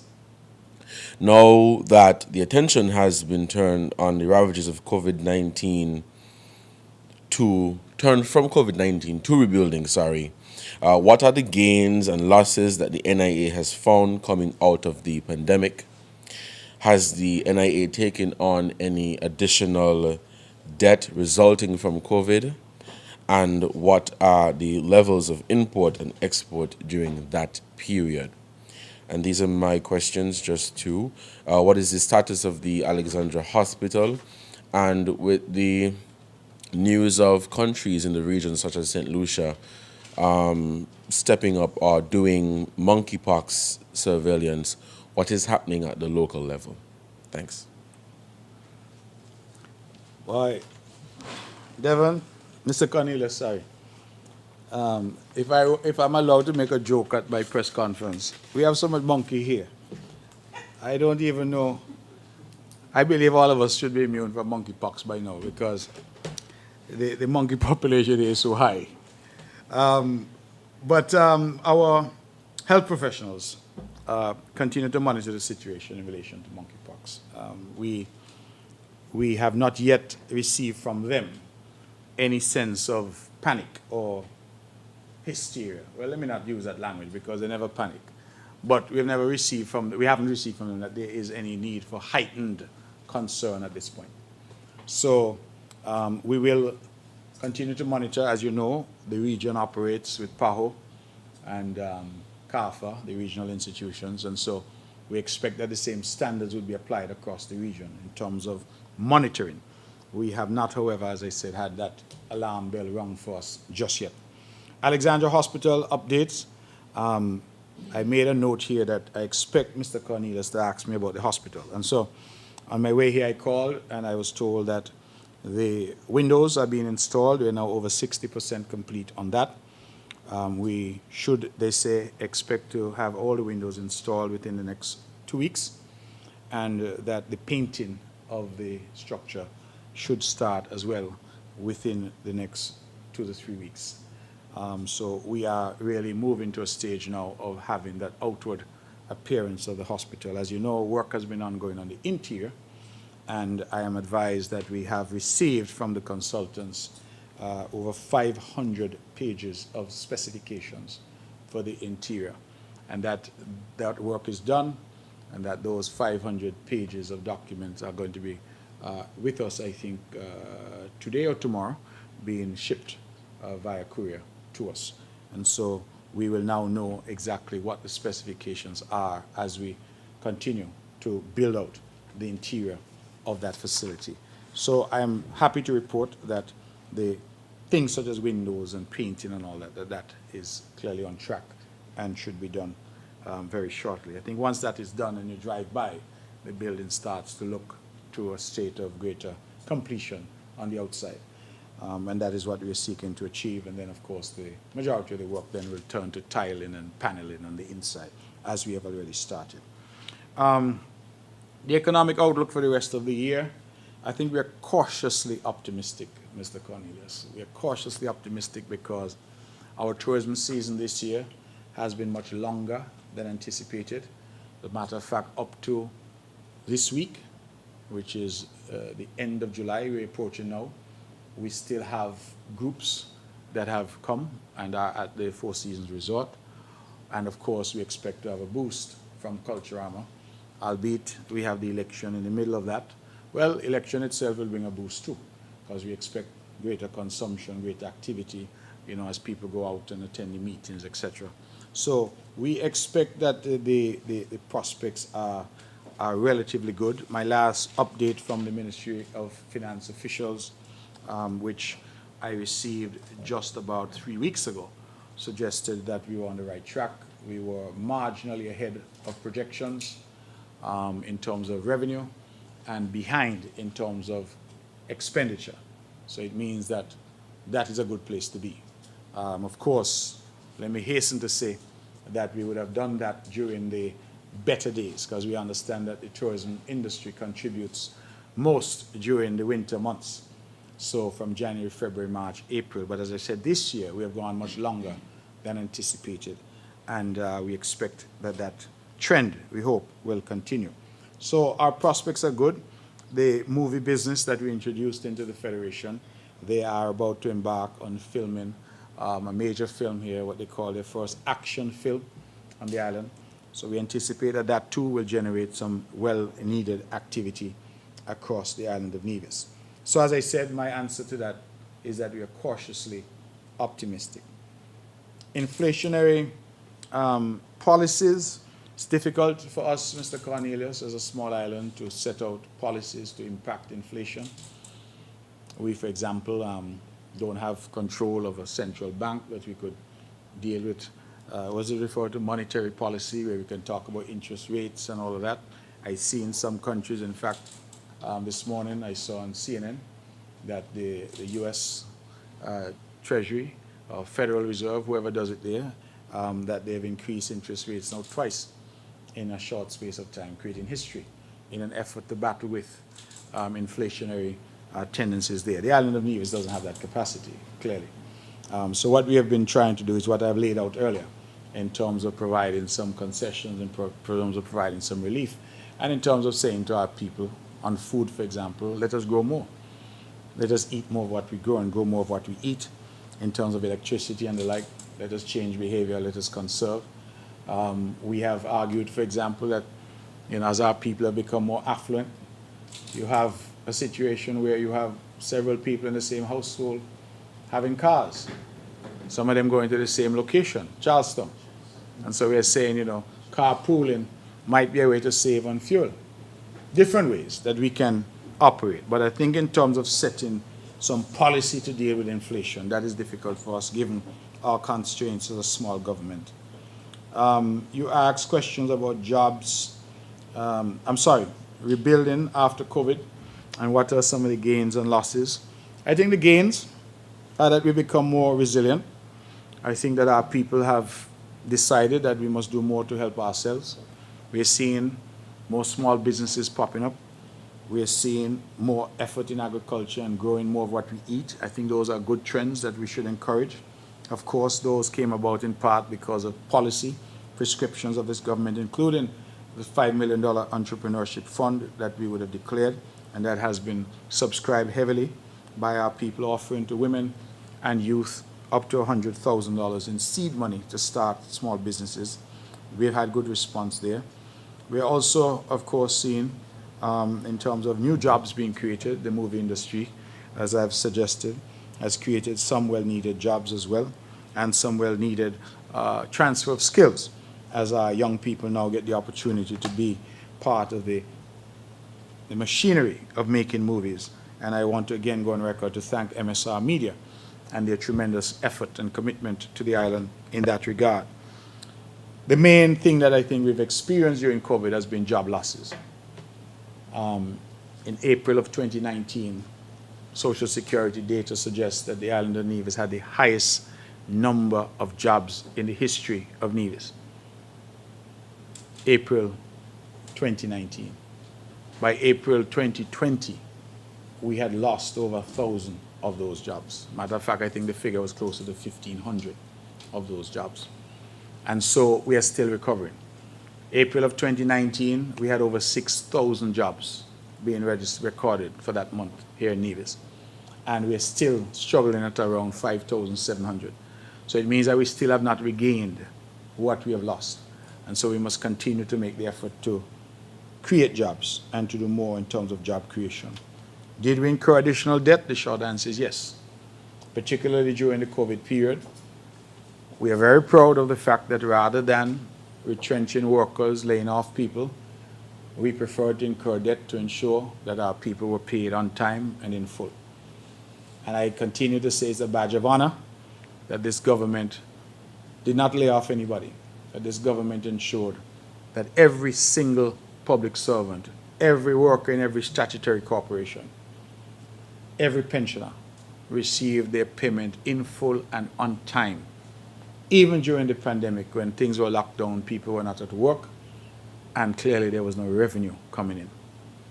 And that is why when I hear the question asked sometimes, oh, what you did with money that you got from St. Kitts, from the Citizenship by Investment Program, I said we paid salaries too. Because our salary per month is almost 9 million EC dollars. That is what we have to find each month to pay salaries and wages and our pension commitments. And we were getting 3.75 million per month from St. Kitts.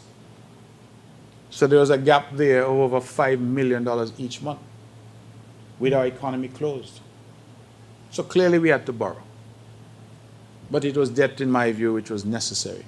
And I want to thank our bankers for being flexible with us and allowing us the courtesy of being able to access sometimes over our limit in terms of overdrafts, but they didn't bounce our checks, and for that I'm grateful. Any more questions for me?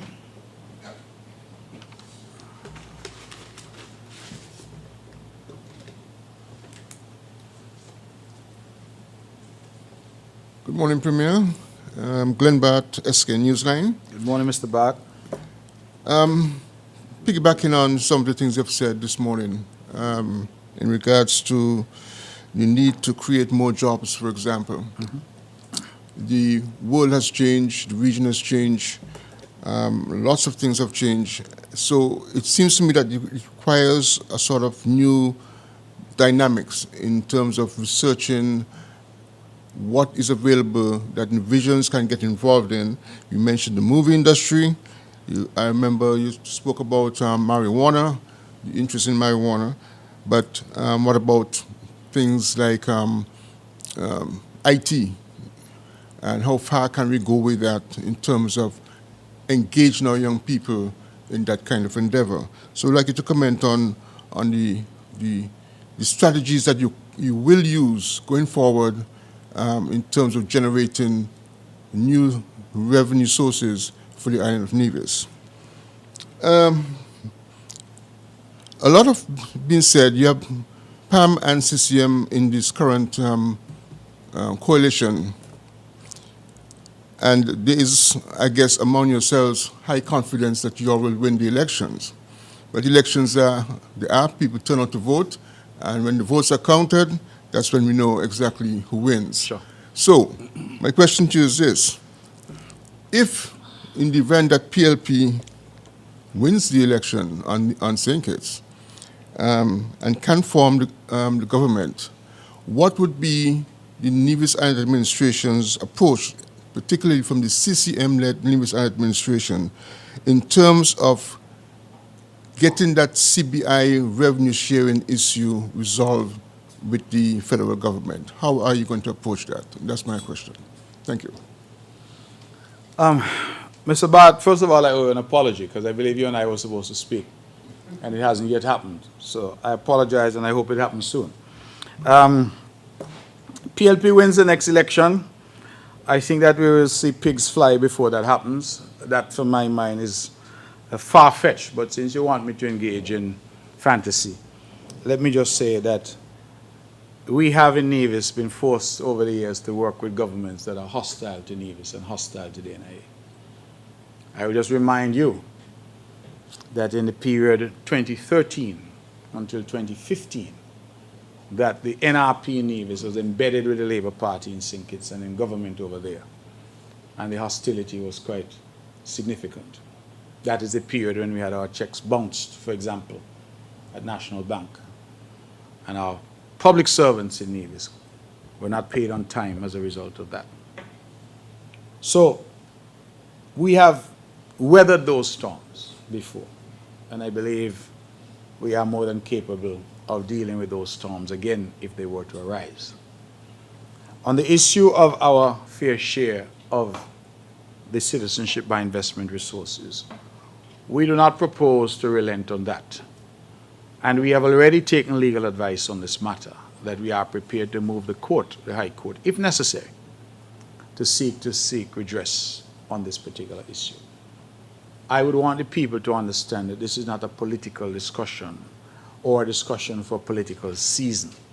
This is a fervent plank and position of the Concerned Citizens Movement and of this NIA at this time that I lead, that we will not accept a position where the people of Nevis continue to be denied their fair share of what is a national resource.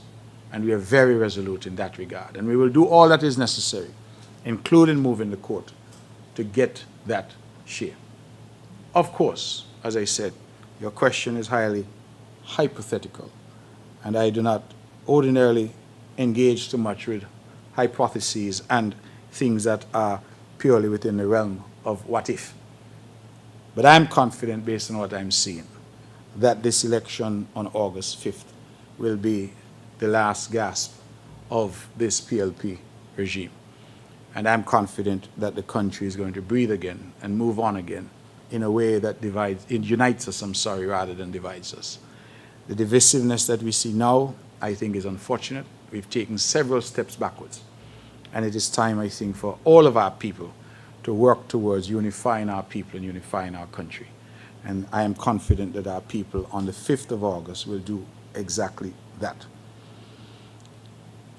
If the PLP were to win any seats at all in St. Kitts, I believe that all the major political parties have already made it clear that they will not do business with the PLP, that they will not engage with the PLP.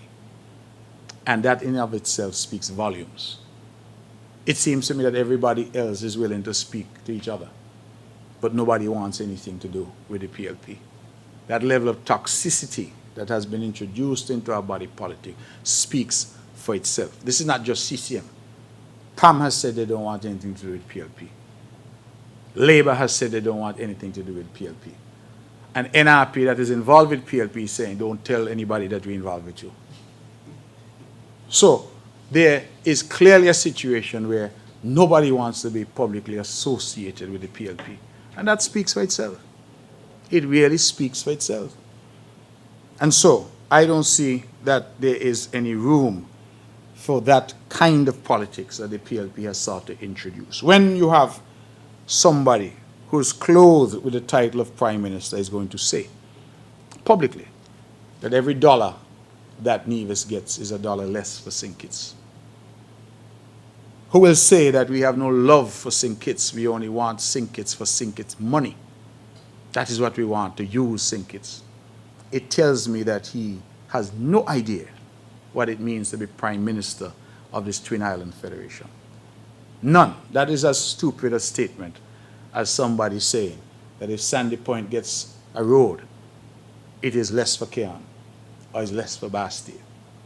It tells me that the people of Nevis, in his mind, are viewed in a particular way, that what is done over here is somehow some generosity. And that is why when I hear Nevisians get on radio to say that Timothy Harris is the economic philosophy for the island of Nevis, it grieves my heart. It really does. Because I believe even the preschool children will tell you that's nonsense. So, we are where we are. We will fight this fight because it is a fight that is necessary. And I'm appealing to the people on August 5th to vote, and to vote based on the issues and to make their choice clear. At the end of the day, I think, Mr. Bart, if you've heard me over the years, I believe that the voice of the people is the voice of God. And once they have spoken, we will have to accept what they say. And once elections are free and fair, I am prepared to accept their verdict, because in them I put my trust. Not in polls, pollsters and pundits, but in the people of Nevis. And so I will leave that there. What are we going to do in terms of jobs? I believe that in this post-COVID period, that job creation is far and away the most important part of what we must do as a government, to create an environment here that we can attract investment and more jobs. We have quite a few things that we are working on and quite a few things that are already in train. I have not come to say much because I know that our people are understandably skeptical, particularly during a political season when you start to talk about this project and that project coming. And so I think that I will allow some of those things to unfold organically as we go past August 5th. But I can say, however, in terms of the movie industry, we want to see that grow. We think that we're on the ground floor. There's more that we can do. And we are now attracting attention from other movie makers who want to come here to film. And we think that that's a good thing. On the fashion and luxury industry, so to speak, we are already again attracting attention there. We had started pre-COVID, we were gaining some momentum. Then that derailed during COVID. But recently, we have seen again luxury brands coming to the island and doing filming here. I think recently we would have had some photo shoots here being done over the course of several days. We as a government feel very strongly that we must do more for our small businesses and our small business development. I had a meeting with members of the Dominican community, not, let me be careful, members of people from the Commonwealth of Dominica, and there are over 100 of them living here. And when I spoke to them, many of them I did not know personally, but I met with them, those that attended. And it turned out that many of them are self-employed. Many of them are using their talents to create something for themselves and their families. I think we need to encourage that more. And we need to move away from the mindset that the government has a job for everybody, because that is simply not possible.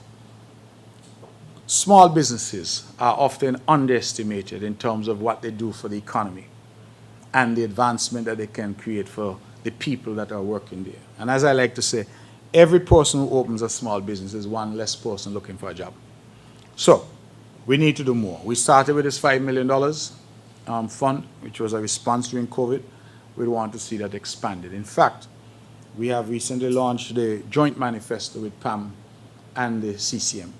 And in that, you would have seen $100 million committed to that same process of small business, incentivizing small business development.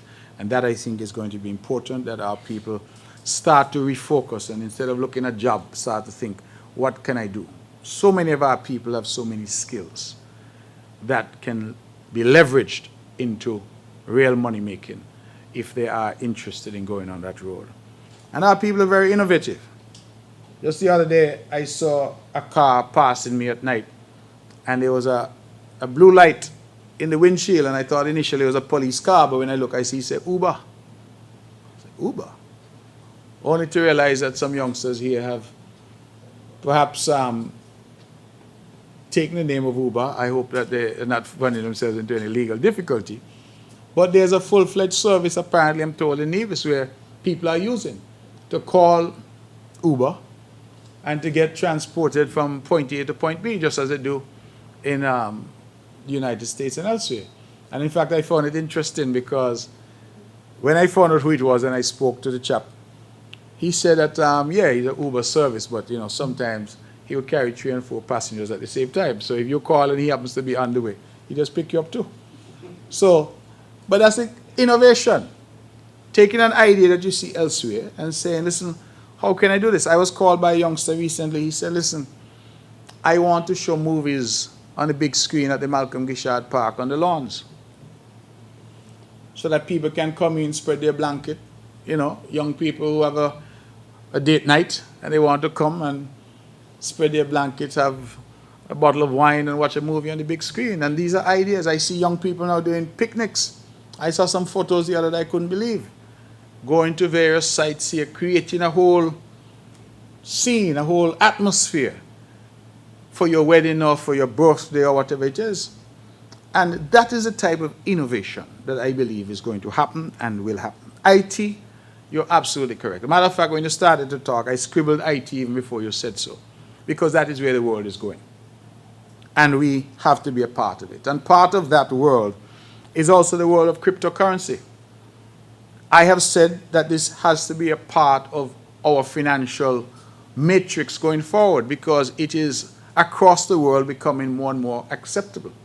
Even here in St. Kitts and Nevis now, Bitcoin Cash is accepted in many places. You simply take out your phone, you swipe it, and the money comes off. And you get your goods and services and you go. So I think that it is to our peril that we ignore developments such as those. We need to get on board. Regulated, absolutely. It has to be regulated. We have to find a way to ensure that bad actors are not using these facilities. But we have to start to think about how cryptocurrency can be a part of our economic recovery and our economic matrix. We have committed, and I'm sure you've heard me talk about this before, to a coding academy here on the island of Nevis. We have already started. We've had a few workshops already in terms of teaching our young people how to code. Now, please don't ask me any questions about the coding thing because I don't really understand it myself, speaking for myself, but what I do know is that coding is part and parcel of creating apps, creating various programs, software development. It is part and parcel of gaming, the gaming industry. And we have some very good indications that if we're able to develop a cadre of coders here, that we can use that to leverage Nevis and to get big companies to use those youngsters who are coders to assist them. And I feel that that is, again, one of the ways that we can participate. India, for example, of course, I can't compare us to India. India is a vast country. But India, for example, has gained a reputation for its IT prowess and its coding. As a matter of fact, this coding academy that we're talking about, when I was foreign minister, I've already initiated the conversations with the Indian government, just as we did with the Taiwanese government to send us people to teach Mandarin. We want them initially to help us to send people to teach coding so that our young people. We also have plans in relation to develop so that the young people will have the necessary devices that they can use for coding. So we have a plan that we intend to lay out. And as I go back, I hope to the Ministry of Foreign Affairs on August 6th, I will continue those discussions with the Indian government to get us on the path to get this sorted and put in place. Financial services, we continue to try and develop that. In fact, I am happy to report that we have just approved the 4th bank, international bank for Nevis, and it is my hope that they will come on stream. They're not large employers, meaning that they don't employ hundreds of people, at least not yet, but they do offer, generally speaking, higher paying jobs. And so it means that people who have degrees in accounting and finance and things like that now get an opportunity to earn at a significantly higher level. And every little bit helps. And so that is what we are also seeking to do in terms of expanding our financial services sector and growing that. So we have different strings to our bow. But part of it, Mr. Bart, and I end with this point, has to be food security. We have to do more in terms of agriculture. Agriculture can become big business here. Whether it's the broiler industry, the egg industry, as we have heard, other crops. I think our Ministry of Agriculture has identified 10 crops that we feel that we can become self-sufficient in. And that is the way I think we need to go.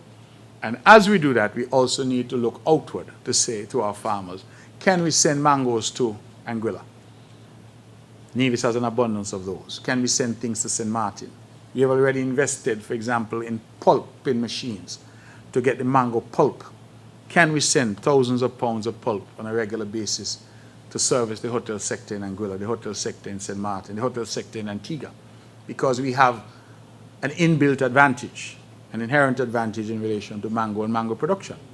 So these are some of the things that we have taken for granted over the years. I now think that we need to look at them in terms of job creation, job promotion, in terms of economic growth, and I think we can achieve it. So I've outlined a few things. There are more things, but certainly I think that we can emphasize going forward how we grow the economy and how we grow it and expand it at a rate that we can ensure that those who are coming here to Nevis and those who are coming out of school can find meaningful employment. Any other questions for me? Hello, good morning all. Today I'm here representing BHC Media. Mr. Brantley, if successful at the next federal elections, what is your plan for constitutional reform, constitutional and electoral reform for St. Kitts and Nevis during the next 5 years? Question 2. The leader of the NRP, Dr. Janice Daniel Hodge, wrote to the Nevis Integrity in Public Life Commission asking for the investigation into the $120 million private hotel project owned by Minister Spencer Brand. The Integrity in Public Life Commission wrote back and said that they have no such powers to investigate a sitting minister of government. Question is, why did you draft and pass an Integrity in Public Life bill in Parliament that does not give the Commission powers to investigate a sitting minister? Don't you think that is a waste of taxpayers' money to be paying a commission with no powers to investigate? Question 3. Several days ago, a statue of Alexandra Hamilton was erected in the heart of Charlestown, Nevis, which is the capital of the island of Nevis. This has since attracted mixed reaction from the Nevisian public. Question is, considering that Alexandra Hamilton was a known slave owner and trader in Nevis, St. Croix, and the United States, and the island of Nevis is made up of a population of over 98% descendants of African enslaved people. Question is, why did you approve the erection of such a statue without any public discussions?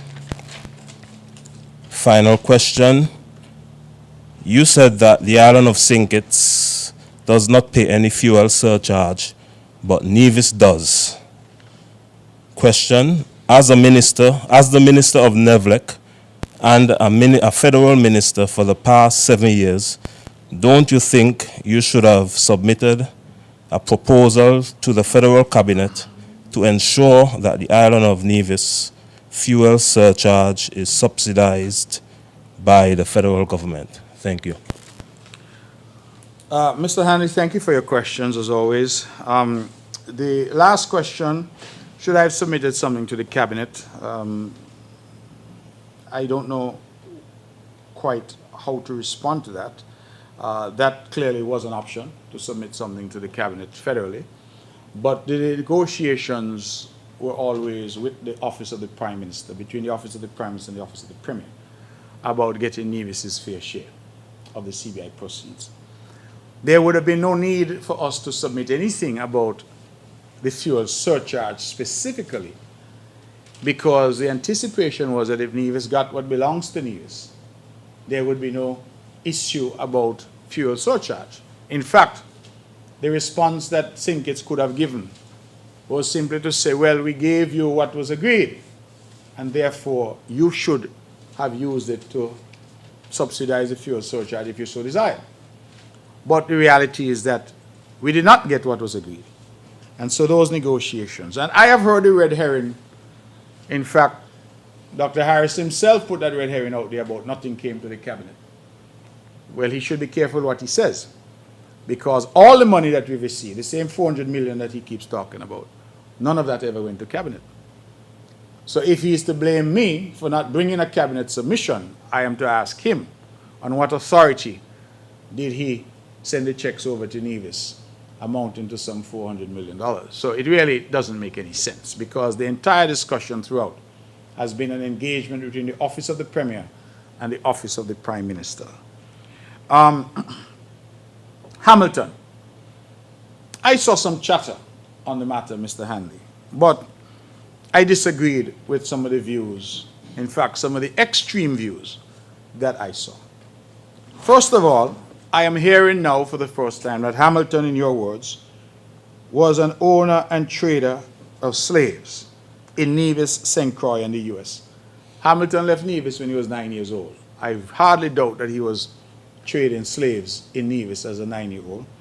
He moved to St. Croix and left down there as a teenager and moved to the U.S. There's a book written by a man called Chernoff, who at the time was considered to be the sort of seminal work on the life of Hamilton. And there was no suggestion that Hamilton owned slaves or was ever involved. In fact, he was described as one of the founding fathers who was opposed to slavery. And various publications have said, for example, that when Haiti obtained its independence and overthrew the French authorities, that Hamilton was one of the few voices in the U.S. that asked for Haiti to be recognized and for trade with Haiti to occur. I am not here to defend Hamilton because I confess I don't know enough of the history. I will leave that to historians. But there's been a recent article that I have seen, I believe in the Times, that suggests that there is some new evidence that has come to light that Hamilton may have had some involvement with the slave trade. And I suppose that that is the nature of history, that as new things come to light, there is new debate and new discussion. I am not in a position to opine one way or the other as to whether Hamilton owned slaves, whether he was involved in some way in the slave trade. He clearly existed, lived in a time when slavery was the norm. And I would expect that anybody who lived in that period of time would have come into contact with slavery in some way, shape, or form, because that was the norm of the day, reprehensible and despicable as it was. The issue about Hamilton and why a statue of Hamilton was permitted. First of all, I want to make it clear that there is no taxpayer money that was spent in relation to the statue, because I've heard that suggestion made. Not a penny of Nevis money was spent. This was entirely donated by a homeowner at the Four Seasons who thought that it would be a good addition to what is already a Hamilton installation in Nevis. And that is why, Mr. Hanley, the few persons I heard expressing some very strong views on the matter, I was a little surprised. You are aware, and everybody in this room is aware, that Alexander Hamilton was born in Nevis. He is Nevisian just like you and I. The Hamilton house has existed there for some time. In fact, considerable effort has been made to preserve that particular structure. The Hamilton Museum has been there for decades. In fact, since I was a child, and I have not been a child for a very long time. Hamilton has had a tea party, I think they call it, and they have made scholarships available to youngsters over the years. So, the birthplace of Hamilton has been preserved. Every year on January 11th, there's a tea party to remember Hamilton. Scores and scores, I'm told it's as many as 20 now, of children get scholarships each year from the Hamilton Foundation. And I see our people posting all the time, the flag, St. Kitts Nevis flag flying above Wall Street. That is done each year on Hamilton's birthday, January 11th. I say all that to say that the preservation of Hamilton and the name of Hamilton in relation to Nevis is nothing new. It has been with us for decades. I have never heard anybody say we should burn down the house that Hamilton was born in, or we should remove the name Hamilton from the museum. The children should not accept any scholarships from the Hamilton Foundation. And so all that we have done here is really to say, how can we buttress the economic advantages that we can get from those who are seeking to visit the birthplace of one of the American founding fathers. That is it. Since the hit musical Hamilton, the world is interested in Alexander Hamilton. People want to know more about him. People want to visit. And when I speak to the people at the museum there, it's managed by the Nevis Historical and Conservation Society, they say that the numbers of visitors has gone up several hundredfold in terms of who are coming there now as a consequence of the resurgence of Hamilton's name through this massive musical Hamilton.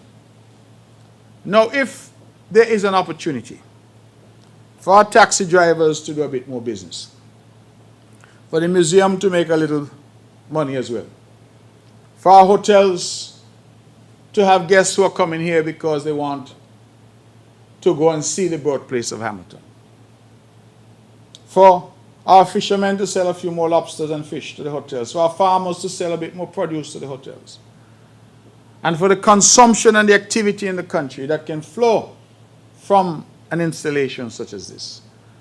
I believe that that is why we took that decision, that it did no disservice to Nevis to have an installation on the same site, Mr. Handy, as we have recognized all these years as Hamilton's birthplace. We did not take it and put it in the center of Charlestown on Main Street. We put it where the man was born and where we are told by the history books that he was born. And whether we like it or not, Hamilton was a gift from Nevis to the United States. People argue and say, oh, Hamilton did nothing for Nevis. And some of the commentators on social media saying that, I smile because most of them were commenting from a foreign country. It means to me, therefore, that they recognize that just like Hamilton, they are immigrants making their contribution elsewhere. And nothing is wrong with that. People come here and make their contribution. Paul Southwell, a former premier, was not from St. Kitts Nevis. I told he was from Dominica. But he became premier of St. Kitts Nevis and Anguilla, or chief minister, whatever it was called at the time. So, Mr. Hanley, I think we need to move past some of the emotional rhetoric and focus on what the reality is. And I'm not going to get into a debate about slavery because it's an emotional debate. But if Hamilton did not contribute to Nevis during his lifetime, and the island can now benefit from him because of the contribution he made to the great United States of America, I feel that it is a contribution that we should embrace.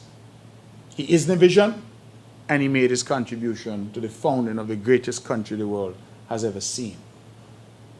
And I made the case, the few words I spoke at the unveiling, and I have made the case before, and I will continue to make the case, that the people of Nevis should have visa-free access to the United States.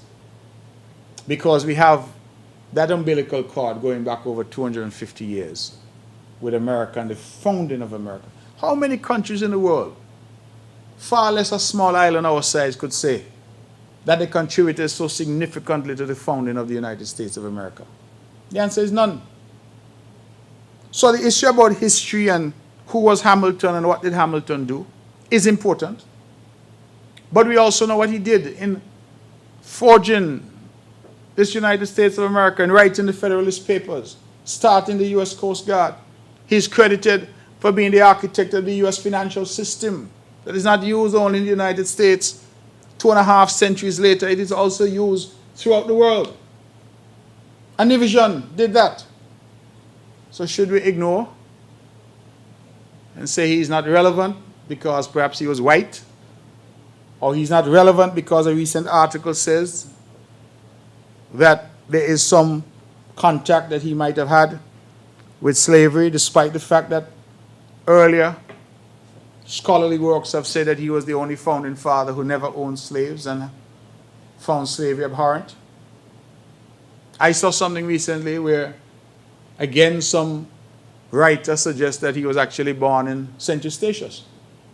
Statia, they say something had come to light suggesting he was born in Statia.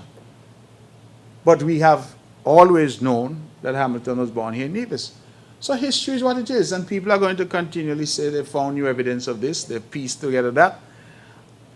I had to respond to what the NHCS brought, Nevis Historical and Conservation Society. A statue was being donated, and it was to be put on the grounds where the man was born.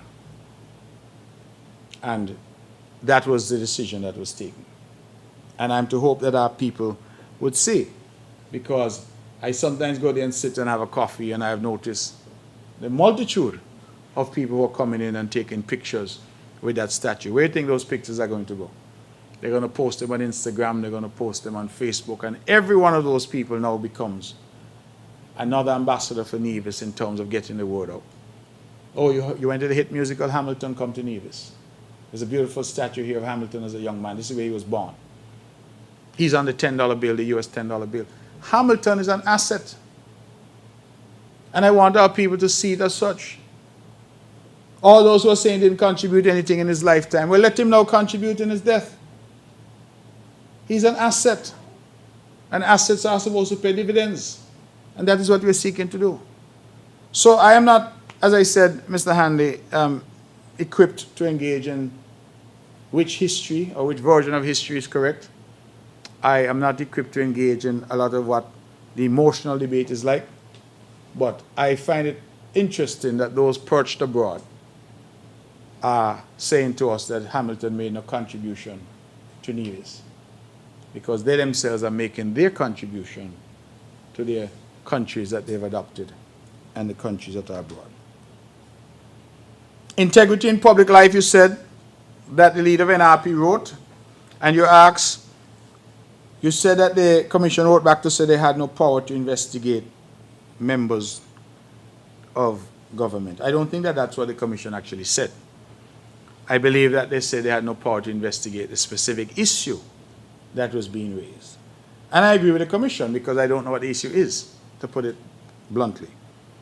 The record will show that Mr. Brand and his wife bought some land in 2008. Private land, not government land. They bought land with a loan that they took from a private bank here. Well, they're entitled, any vision. Mr. Hanley, I'm sure if you bought a piece of land, you paid for it. So what is the objection to that? You are a man who ran for office. So if you bought your land and you develop your plans for your land, you and your family, and you went through a process of approval for your development, and all of that happened before you got elected into office, are you suddenly now corrupt? What did you do that is corrupt? I am yet to understand. Because there's been no allegation that Mr. Brand acquired anything while he was in government. They have said, for example, that Mr. Brand applied to the Citizenship by Investment Unit in order to get shares, to use that CBI to develop, well, the Four Seasons did the same thing. Dion Daniel has done the same thing. Greg Hartman has done the same thing. So are we saying that if any of those developers were tomorrow decide they want to run for office and were elected, that by virtue of doing so makes them corrupt? And that is the difficulty that I had. It was clearly a concocted story. And that is the problem that I'm having with my friends in the NRP. That whatever Dr. Harris jumps up and says, they run with it. And don't stop to evaluate what is being said, because we all know that the only reason Spencer Brandt's project was referenced was to deflect attention from the $2.5 billion jail that is being erected in St. Kitts. The only reason. And we ran with it up here. Not interested in the fact that $2.5 billion has been allocated through 5,500 citizenships for a jail. But we start to run with this thing about Spencer. And I am yet to understand. And so I agree with the commission. Matter of fact, if I were the commission, I would have just written back a letter and say noted. Because I don't know what else they really expected from the commission. And if the NRP and its leader had informed itself of the legislation. But this was a public relations exercise. This letter was copied to everybody because the idea was, let us create something. Let us start something about a scandal. And I am surprised that it is the leader of the NRP who would have done that. She should have given that job to somebody else. And not invited scrutiny of her own conduct and behavior. So, if you've been listening to the election campaign, Mr. Hanley, I'm sure you would have heard that questions are being asked of her in terms of her role at the time when she lived in the U.S. Virgin Islands.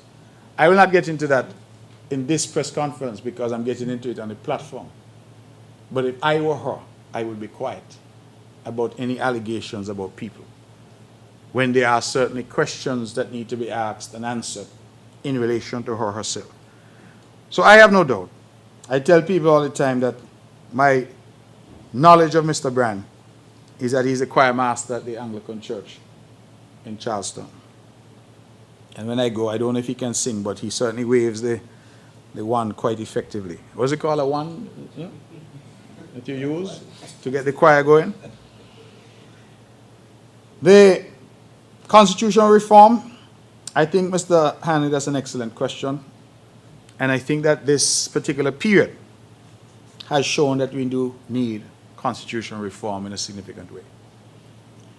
Each party has campaigned over the decades and said that constitutional reform is at the top of the agenda. Nobody has done anything about it to date. But when I reflect that the Constitution does not speak about the election of a prime minister, the Constitution speaks to the selection of a prime minister, because all of us are running in constituencies. And so when we run on the 5th of August, all of us are created equal.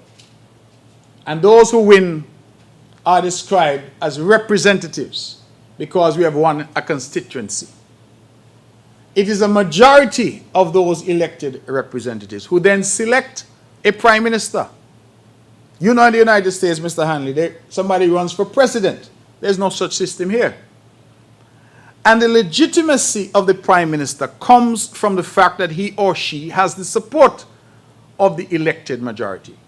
That is why, after every election, the Governor General should call elected members and ask them, do you support so-and-so to be prime minister? Because the Constitution requires that he or she, as Gigi, be satisfied that the person being sworn in as prime minister has the support of the elected majority. Now it follows, Mr. Hanley, that if to become prime minister you need the support of the elected majority because they are the ones who select you as prime minister, then if that support is withdrawn, then the legitimacy is also withdrawn. Because if you no longer have the support of the elected majority, then it falls to reason that the very characteristic that you must have to refer to yourself as prime minister has been lost. And that is why we took legal advice from a seasoned Queen's Counsel, Sir Geoffrey Robertson QC in the UK. And that advice was that the Governor General had the ability to act. And so 6 elected members wrote to him to say that we no longer supported Timothy Harris as Prime Minister, and that we were now prepared to support Sean Richards as Prime Minister. But we had a majority. The Governor General wrote back to say he had no authority to entertain us. So we found it a matter of curiosity that thereafter he entertained the man who no longer had the support of the majority, and that man instructed him to fire the majority. So I like to listen to people, in the rum shops and on the sidewalks and as we go around the villages, because they sometimes can break down complex situations very easily. And one youngster said to me, so 6 can't fire 1, but 1 fire 6. And I think that that is something that we need to change. We need to put it in the Constitution so that it is clear that where a prime minister loses confidence, the country does not have to go back into an election. Once the head of state is satisfied that somebody else has that support, then we should be able to make that shift. Midterm, look at this. We're not even halfway through a term, and we're going back to the polls.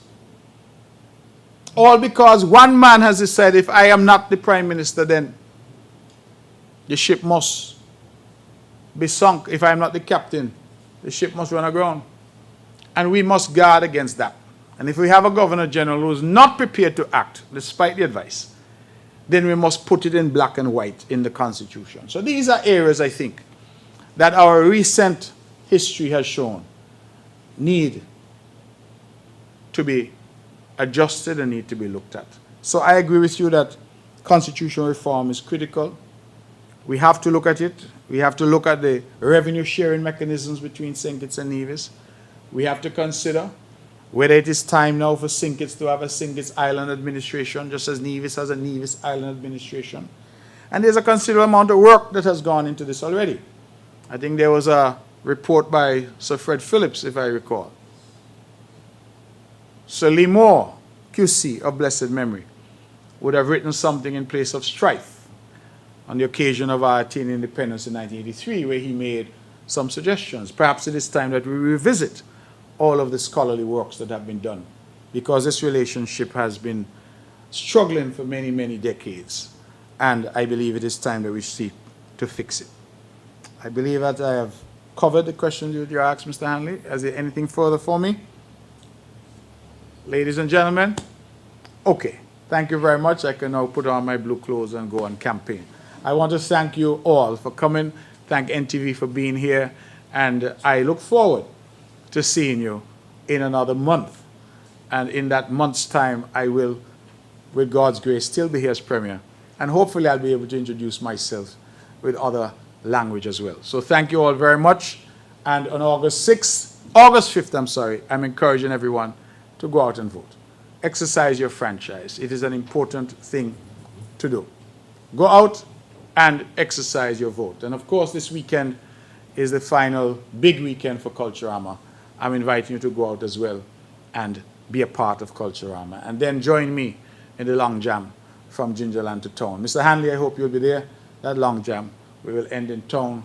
We will have certainly some Gatorade and some energy drinks for you. So I know you don't engage in other things, so we'll have that for you. And we will come down and have a good time. So thank you all very much. We look forward to a safe Culturama, and we look forward to a safe election on the 5th of August. I will see you on the next occasion. Thank you and God bless you.